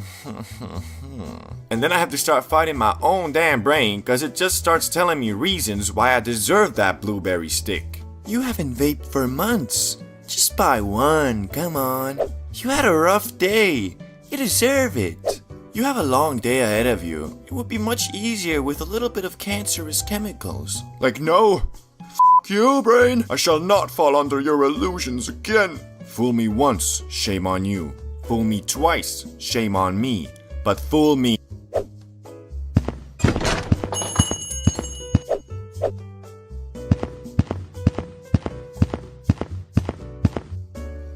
Well, shit. And I don't even know why. Like, whenever I have something I need to do that I don't really feel like doing at the time, my brain automatically gives me the signal to go buy some Nick. Like, why? It doesn't actually make the task easier. Shit, all it actually does is make it harder, cause you get all lightheaded and dizzy. Every time I get a week or more off the stuff, I feel great and am as productive as ever, but for some reason, my mind still believes if I just had some nicotine, I would be even more productive. It's kinda the same with grass though, cause I always feel like I'm getting shit done when I'm high, but in reality, I'm working at like 30% capacity, but it just feels like I'm working at 200, cause the za makes everything feel so significant, even just doing a small amount of work feels like you just finished studying for them Harvard entrance exams, fool. Anyway, back to nicotine and how I got accidentally addicted to it again. So basically what had happened was I was just doing what I normally do, you know, making videos and shit, when suddenly I was invited to a barbecue. And you know, me being the CBD bro I am, I ain't really wanna go cause I had shit to do. Plus, you know, everybody was drinking there and I was just trying to smoke that grass.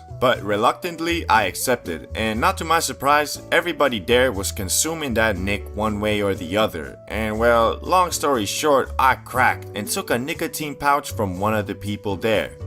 Well, by the end I took like 7 or 8, but that doesn't matter. And my dumbass thought, well okay, just one day. But then the next day I went out with some friends and by the gods, 2 of them were also carrying nicotine pouches, so obviously I did some more. And then the same thing happened the day after that, and by the end of it all, I just went ahead and bought a fucking elf bar. Cause I guess all it takes to go from months clean to elf bar in your pocket sucking on a colorful stick when stressed unable to control your urges hobgoblin is 2 days of stuffing your gums with nicotine pouches. Thankfully, I didn't let myself go too far, cause after that elf bar, I didn't buy any more, but instead placed myself in specific social situations where I was able to receive free nicotine pouches from others. And that's what I'm on at the time of this video as well. So basically, I don't have my own vape or whatnot, but every time I go somewhere where someone does, you better believe I'm asking for a quick hit. But don't worry, I try not to be too much of a goblin, so usually I cash app like $2 to the dude I'm borrowing the vape from. It's kinda hard though trying to explain to people like, yeah, I don't vape. Only when someone else has a vape, then I vape quite a bit. But hey, that's what's helped me quit nicotine like 5 times by now, although I always end up coming back to it after a couple months. Nonetheless, it helps because in order to get my nicotine kick, I have to go out and socialize, which can be quite hard if you also want to be faded and watch Star Wars Fury at home. So a lot of times, I just don't go and therefore don't vape. It's only when my nicotine addiction outweighs my desire to be high at home when I go out and vape. And because I'd rather watch Disney Plus and munch on some Doritos than just sit somewhere and suck on a nicotine stick, I've been able to control my nicotine addiction quite well. Drugs. Something America has been fighting against for over a century, yet this endeavor hasn't been very fruitful. Basically, imagine the ocean as all the drugs in the US, and they have thousands of people with buckets slowly emptying it out. But the problem is, on the other side of the ocean, there's dudes like Pablo Emilio Escobar Gaviria who have direct pipelines feeding in endless amounts of pure Colombian cocaina. But you know, Pablo was the GOAT narco. Surely after defeating the Medellin cartel, things would get... Oh, well, fuck. Basically, because the US is by far the biggest market in the world, there will always be tons of entrepreneurs, mostly South American, who want to invest. And because starting a tech company with only 100 pesos and a 2-cylinder motorbike is pretty hard, why not settle for the next best thing? Drugs. From the opium crisis of the late 19th century to the current fentanyl one, we are going to look at every drug epidemic in US history and hopefully by the end of it, learn why the fuck does this keep happening. So let's start it off with the first one. The opium epidemic of the late 19th century. Welcome to the late 1800s, where opium is basically America's favorite snack. Got a headache? Opium. Can't sleep? Opium. You're feeling a little bit down? Yup, opium. Doctors were out here handing them out like strip club invites on the Las Vegas Strip, especially in the form of laudanum, a fancy mix of opium and alcohol. Started from the bottom, now we here. Started from the bottom, now my whole team fucking here. Hey, yo, doc, could you think I could get a quick refill on that prescription laudanum? You know, that good shit. Sorry, John, we're all out. But here, take this Jack Daniels and powdered opium. Just smack a hit from the pipe and wash it down with the Jack, if you know what I mean.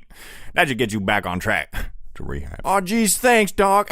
Now excuse me as I go get fucked up on my medicine and partake in my favorite 19th century pastime, beating my wife. Godspeed, John. But then the Chinese immigrants arrived, working hard and bringing along the practice of smoking opium in dens. These dens were kind of like the Starbucks of the day, except instead of coffee, they served up a bowl of relaxing opium. Naturally, this made some folks nervous, cause nothing says panic like a little cultural exchange mixed with drugs. Then came the moral outrage, which wasn't just about the opium, but also had a hefty dose of racism. Suddenly people decided opium was bad news, especially when it involved Chinese immigrants. So San Francisco passed a law in 1875 targeting these opium dens, effectively saying no more public opium fun for anybody. By 1914, the US government got serious with the Harrison Narcotics Tax Act, making it way harder to get opium without a lot of paperwork. And just like that, the first US drug epidemic started to fade, leaving behind a legacy of questionable drug policies and a whole lot of finger pointing. So what did we learn, or rather should have learned? Well, maybe that it's a bad idea to get the entire country hooked on a substance before figuring out how addictive it is, and that blaming everything on immigrants never really solves the problem, but alas, this lesson was forgotten pretty fast. Now let's jump to the second multi-drug epidemic, which was the heroin, speed, and barbiturates crisis of the mid-20th century. Did you know heroin wasn't always the notorious bad guy we know today? In fact, it started as a miracle drug that was supposed to cure people of their morphine addictions, which I think you're probably starting to see a bit of a pattern here with the US being overly confident in their medical knowledge and getting people hooked on hardcore drugs.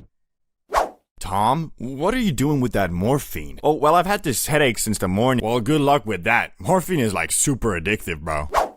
What's that? Oh, this is just heroin. It's like way better than morphine, like way better. Heroin is in fact better than morphine, specifically 2 to 3 times strong. I mean, better. Anyway, doctors back then really did think they'd hit the jackpot. Got a cough? Here's heroin the hero. Feeling a little down? Heroin's got your back. But instead of curing addictions, it just traded one addiction for another, stronger one. And people got hooked faster than you can say Chain's FR clone. Fast forward to the 1960s and 70s, and heroin was like that super obnoxious drunk guy who refused to leave the function. It spread like wildfire, especially in cities. You had everyone from jazz musicians to war veterans getting tangled up in heroin's sticky web. It was cheap, it was potent, and it was everywhere. everywhere. And then came the crime. As you might guess, a bunch of people addicted to opioids isn't exactly a recipe for peace and harmony. Crime rates soared and cities became battlegrounds, with heroin at the center of it all. The government's solution? A big, shiny war on drugs, which mostly involved cracking down on users and dealers with the subtlety of a sledgehammer. Instead of helping addicts, they threw them in jail, which was about as effective as smoking indica to boost productivity. Around the same time, there were actually two other drugs that were causing havoc as well: barbiturates and amphetamine, aka speed. On one hand, you had amphetamines, or you might know it by its street name, speed.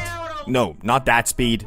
That speed, yeah. But why was it called speed? Well, cause one dose of these chaos emeralds could get you tweaking around like Sonic. These little fuckers were like rocket fuel. Feeling tired? Pop an amphetamine. Need to lose weight? Amphetamines to the rescue. Trying to stay awake for 3 days straight to grind the new Call of Duty Black Ops 6 and become an Omni Movement god before anyone else?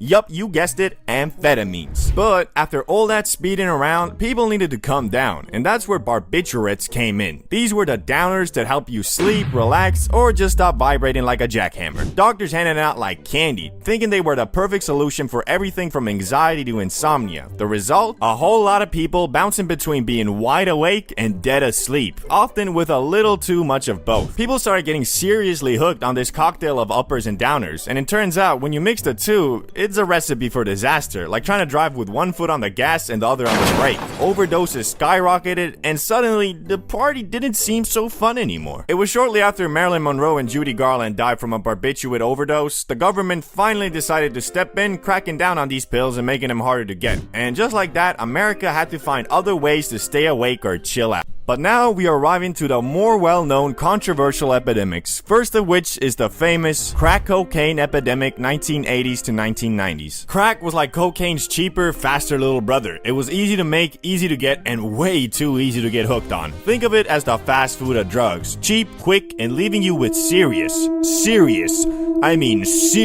regrets. Crack hit poor urban neighborhoods the hardest, spreading like crazy. Suddenly, everyone and their mama could afford to get high, and before you knew it, communities were being torn apart by addiction and crime. The government's solution? War on drugs, Infinity War. Okay, that's not what they called it, but I mean, it was technically a sequel to the original War on Drugs. But unlike the Avengers, who went after the big bad guy behind the chaos, it mostly involved locking up minorities, even if they were caught with even a teeny bit of crack. It was like a cruel game of gotcha, where basically everyone lost. Crack is also one of those drugs that if you do it once, it changes the biochemistry of your brain. The euphoria you feel from smoking that shit goes way beyond what the brain can produce itself. So once you get that feeling, your brain will start equating true happiness with smoking crack. That's why even people who are able to quit will most likely never be the same again. If you ask Dave Chappelle, the whole thing was a tragic, darkly ironic mess. He pointed out that when crack hit black communities, the government's response was all about punishment, not help. Fast forward a couple of decades, and when opioids started affecting white communities, suddenly everyone's talking about treatment and compassion. As Chappelle famously joked, it's funny how the tune changes depending on who's affected. The crack epidemic wasn't just a drug crisis, it was a stark lesson on how race and class can influence government response. And while crack might have faded from the headlines, the impact of those years is still being felt today. But before we can get to the current opioid and fentanyl epidemic, we have to quickly skim over the drug best known from a bald cancer patient with a chemistry degree. The meth epidemic, 1990s to present. If you thought Red Bull gives you wings, meth gives you freaking rocket boosters. It's cheap, it's easy to make, and it turns you into a jittery paranoid tweaker real fast. Meth, like everything else in this video, spread like wildfire, especially in rural areas where it became the go-to solution for anyone needing to stay up for days or just looking for a fun time. Before long, meth mouth and tweakers became common sights, and communities were left dealing with the fallout. The government's response? Cracked down on the ingredients. Suddenly, buying cold medicine felt like trying to smuggle pure Colombian. But despite the regulations, meth didn't go away, it just got sneakier. Hello? Hello, Doc. Yeah, funny story. Basically, everyone in my community, family, and all my friends and shit, you know, they got a nasty cold, so, you know, I'm gonna need, like, hold your cold medicine, like every last bit, bruh. Sorry, you don't look very sick to me. Trust me, doctor. I'm a sick man.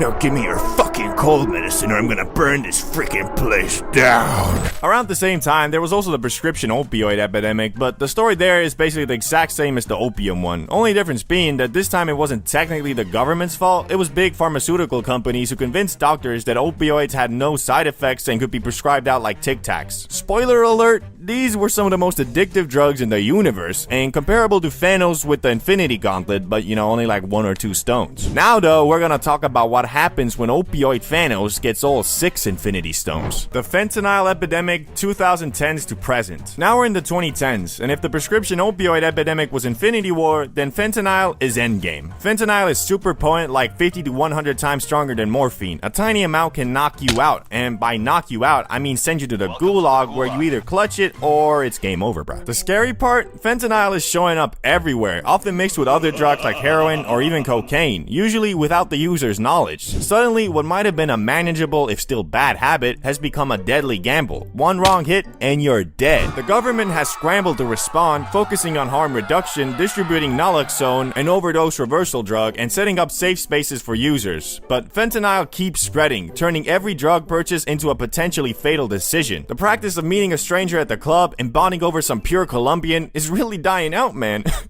All jokes aside, if the devil is real, then fentanyl is 100% his doing. Out of all the legit hardcore drugs talked about in this video, this makes them seem like some indica weed. Whoever sells fentanyl knowingly should be judged not as a drug dealer, but as a murderer with intent to kill. I'm grasping at straws here, but the only good thing that might come out of this is awareness about the dangers of drugs. And although teenagers are stupid, I'd hope that this crisis might push away would-be first-time drug users, as the chance of literally dying from doing anything is so likely these days, you might as well be playing Russian roulette. And now you have the full overview of American drug epidemics. What did we learn? Well, we might have learned a lot, and I don't know about the government though. Hopefully, I guess. Anyway, stay safe, and if you want to support me and the channel whilst getting some fire za, make sure you check out notcbdbro.com. Link for that will be in the description and pinned comment. See ya. 10,000 BC, a group of cavemen in the Oki Islands of Japan needed some warmth and wanted to start a fire when they discovered a funny looking green plant, and either out of curiosity or desperation took it and inadvertently created history's first ever hotbox. Yet this early grass was not that loud that people be smoking today, because as we know, over the years the za has been scientifically and artificially cultivated to be much more concentrated in the high it gives. So although it is funny to think about a group of cavemen purposely starting a fire in a small shelter for the sole purpose of getting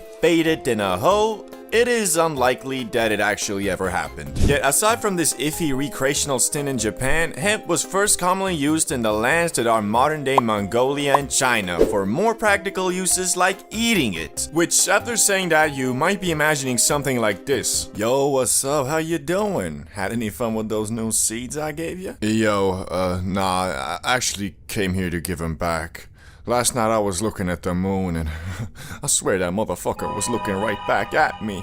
But alas, this probably wasn't the reality, because the THC levels in this early cultivated Zaza were just really low, but soon the Chinese would discover that the holy plant's fibers were also great for making stuff too, like clothes, paper, and bowstrings. Which turns out hemp fibers were superior to the bamboo ones used by rivaling factions, allowing the Chinese to shoot their arrows much further. So basically, back in the day, if you were having a long distance bow battle and were losing, you might have screamed out, "We need to get closer! These motherfuckers have weed!" Anyway, it wasn't long after mofos realized that the loud wasn't only good for making stuff, it was also great for treating physical maladies. And after a couple thousand years, Emperor Shen Nung, known as the father of Chinese medicine, included the magic plant in his medical encyclopedia under the name Ma. Which, that sounds oddly similar to za, doesn't it? I'm guessing every couple thousand years the first letter changes or something. But now, let's explore the question we're all asking. When exactly did mofos start ripping that shit to get faded? Well, one of the earliest counts is about 2,500 years ago, when researchers discovered 10 mini barbecues in a cemetery near modern-day Tajikistan that had residue of burnt cannabis with a much higher concentration of THC than normal, probably meaning it was selectively bred to get you, well, lit. Although this was one of the first counts of people purposely inhaling the broccoli to get high, it was most likely used as part of a ritual to invoke an altered state of mind so you could communicate with spirits. Which shit, dog, I wanna know what these dudes were smoking, cause I ain't never heard of no grass that gets you to the spirit realm. This might have low-key been the last kush Snoop Dogg smoked, cause once you get so high you start communicating with your dead gran-gran, that's when you really might be like, okay, I think it's about time I stop smoking this shit. Since cannabis, for one reason or another, proved to be quite the useful plant, people started trading it around the world as soon as it was domesticated. Which the only people who didn't really fuck with the Zaza were Europeans, who preferred getting hammered instead. Which is low-key reflected in modern times too, especially in the northern countries where once you turn 18, you can drink as much poison as you want, but if you want to blaze, well, you might be looking at a little bit of jail time, my boy. But now, let's quickly go over the uses of cannabis throughout different cultures so we can move on to the modern age, starting with Hindus. They made something called bang, an edible cannabis paste that had medicinal properties, but also got you high. This could be added to a variety of foods and drinks, which this bang was the preferred food of the Hindu god Shiva, making him in my eyes the god of edibles. Disclaimer, that was a joke. Islam. Here the za was called hashish and was introduced about 1,000 years ago, which hashish wasn't strictly forbidden in the Quran at first, so a lot of Muslims ate it for its medicinal and relaxation properties. But later, Egypt basically banned it, and also the Quran was revisited by many and reinterpreted to include hashish to be banned just like alcohol. The Vikings. These dudes basically used the za to make rope, sailcloth, and other things, but also for its medicinal properties, mostly to relieve pain, and to date there's no hard evidence that they consumed it for its recreational use, but you know, maybe they should have, because they were quite the horrendous savages and murderers, so it might have made them think a little bit about peace and love. But what about America, England, and the actual global world powers? How did they react to weed?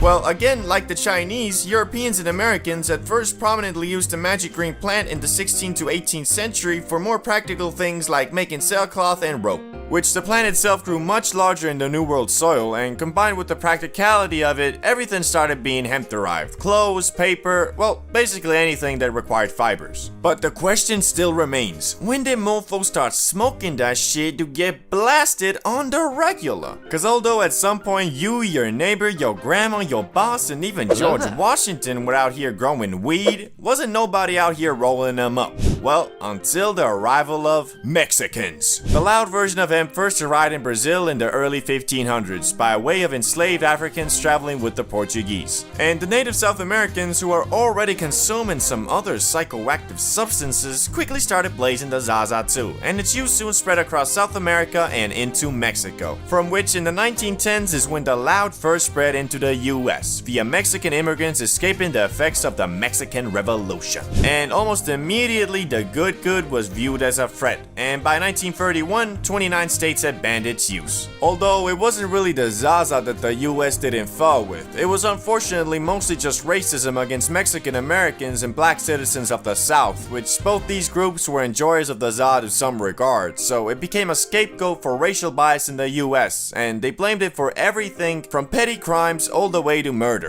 And in 1937, the US completely banned all non-medical use of weed, which all this kind of explains why the mostly peaceful plant has been thrown in the same Schedule 1 category with full-on life-destroying substances like heroin and cocaine. But thankfully, a couple decades later came the hippie movement of the 1960s to 1970s. This is what lightly sparked a comeback for weed, cause unlike before, when the Zaza was mostly smoked by Mexican immigrants and black citizens who the US was massively racist against, the hippie movement had middle-class white American youth start blazing too. Which it was all about love, peace, spirituality, non-violence, and of course, every hippie's favorite, recreational drug use. Although most hippies were all about peace and love, that was quite easy to say when most of them were literally privileged enough to drop out of college, run off with Cassandra in a rainbow van, go on copious amounts of mindset-altering trips, mostly powered by LSD, and then return 10 years later to their parents and have them say, "It's okay, son. I was young and stupid once too." Anyway, although the grass was still federally illegal, this didn't really do much, cause in 1976, 1 in 8 Americans over the age of 12 admitted to smoking it in the past 30 days. Hippies though were especially interested in cannabis, so much so they went on something called the Hippie Trail, which was basically an excursion by the youths of the world to go over to the Middle East and India, all while riding in magic buses and discovering new ways to get absolutely blasted, such as smoking the concentrated Zaza resin known as hash. But acquiring the Zaza would soon get much harder, because you see, most of it came from Mexico, so in 1969 the US started patrolling the border, and in 1975 they got even more aggressive and started spraying herbicide on Mexican wheat plants. And so good old supply and demand made grass prices skyrocket, which a lot of people started then growing the plant themselves in mini greenhouses, closets, bathtubs, storage units, basements, wherever they could. But then in 1982, Mr. Smarty Pants Ronald Reagan took it even a step further by encouraging the streamlined arrest of anyone in possession of an illegal substance, which was really dumb because most of the focus was on pot, all while crack, meth, and heroin were all still being transported and consumed on a regular basis. Even worse, this enforcement seemed to be racially motivated because despite plenty of traffickers and consumers being white, the majority of arrests were Latino and black youths, all while this bizarre over-focus on cannabis allowed the growing opioid epidemic to go unchecked. But thankfully, the US is slowly learning from their mistakes, where today 24 states have legalized the recreational use of marijuana. On top of that, the increased level of research on it has also found multiple medical use cases and can be prescribed to you by special doctors if seen fit. And although the Zaza is still federally illegal and a Schedule 1 drug, the overall perception of it has changed for the better, including in December 2022 when President Biden signed a bill to make it easier for researchers to obtain plants for their studies, which will hopefully accelerate the learning of positive and negative side effects of consuming the Za even further. But all that aside, the overall vibe towards the loud has gotten a lot more accepting, and these days more and more people view the smoking of the grass not as you being a junkie, but the same way as having a couple beers with the homies on a Friday night and watching some WWE. Nicotine, the only highly addictive substance besides alcohol and caffeine that the world government is cool with. And although nowadays we know smoking/vaping literally kills you, we still let it slide because, well, money. But nicotine addiction isn't as obvious as, I don't know, crack addiction for example. So how exactly do you determine if you have a problem? And if so, how serious should you take it? Well, the easiest way to tell if you're addicted is obviously if you own your own vape, or just that nicotine is in your everyday routine, meaning you wake up, eat breakfast, vape, go to work, vape, drive home, vape. But if you fall into this category, you probably already know you're addicted, but el nicotino doesn't always make it so obvious. From my experience, I've found that it low-key has a mind of its own, and when it enters your system, it instantly starts rizzing up your brain, firstly giving you the buzz, and after that, it'll curl up all close to you and 15 minutes later whisper, "Hey, that buzz was pretty nice, right? You should buy a vape." And depending on your mental fortitude, you either do what it says instantly or you fight it. But the more you consume Nick, the stronger and smarter that little voice will get. Cause it'll start analyzing your brain and giving you suggestions based on where you last got that buzz. So if you go to a party and at that party do some vaping, next time when you're invited, the little voice will tell you, "Ooh, a party. That's the place where we get to vape without feeling bad about it. Cause I mean, everybody's doing it anyway." And from there, you'll become what I call a social vapor, which is someone who only does it at gatherings, parties, get-togethers, etc. by just asking for others to pass their vape. But being a social vapor doesn't mean you're addicted, unless you find yourself going to these gatherings for the sole purpose of getting that sweet, sweet buzz. We've determined that being a social vapor doesn't instantly make you addicted, so what does then? Well, probably when you get to the point where instead of hoping that someone has a Nick stick in the group, you don't risk it and buy your own to take with you. This might seem innocent enough at first, but ask anybody who is a Nick fiend and they'll tell you that you start being addicted when you buy your own vape, even if it is just for that one night out. Yet most people don't realize this at first, because as I said before, nicotine is one smooth-ass criminal. It is a master of deceiving its victims with lies like, "You're not addicted, it's just one vape. You're not addicted. Look at Johnny, he's puffing an Elf bar 24/7. Now that's addicted." Worst part is, most dudes only realize they're being deceived when it's too late. Well, not too late, it's never too late to quit, but when you're on that physical addiction pack, it's gonna be way harder compared to if you're only mentally addicted. And if you don't know the difference between mental and physical addiction, then don't worry, it's quite simple. Physical addiction is when your body starts dysfunctioning due to the absence of the substance, aka nicotine, it's used to getting daily, which basically means headaches, vomiting, dizziness, depression, lack of motivation, trouble focusing, etc. Mental addiction is what most people have. It's just your brain telling you to go get some nicotine in your system for whatever reason it comes up with. For me, it usually has to do something with, "You had a hard day. I think you deserve a break."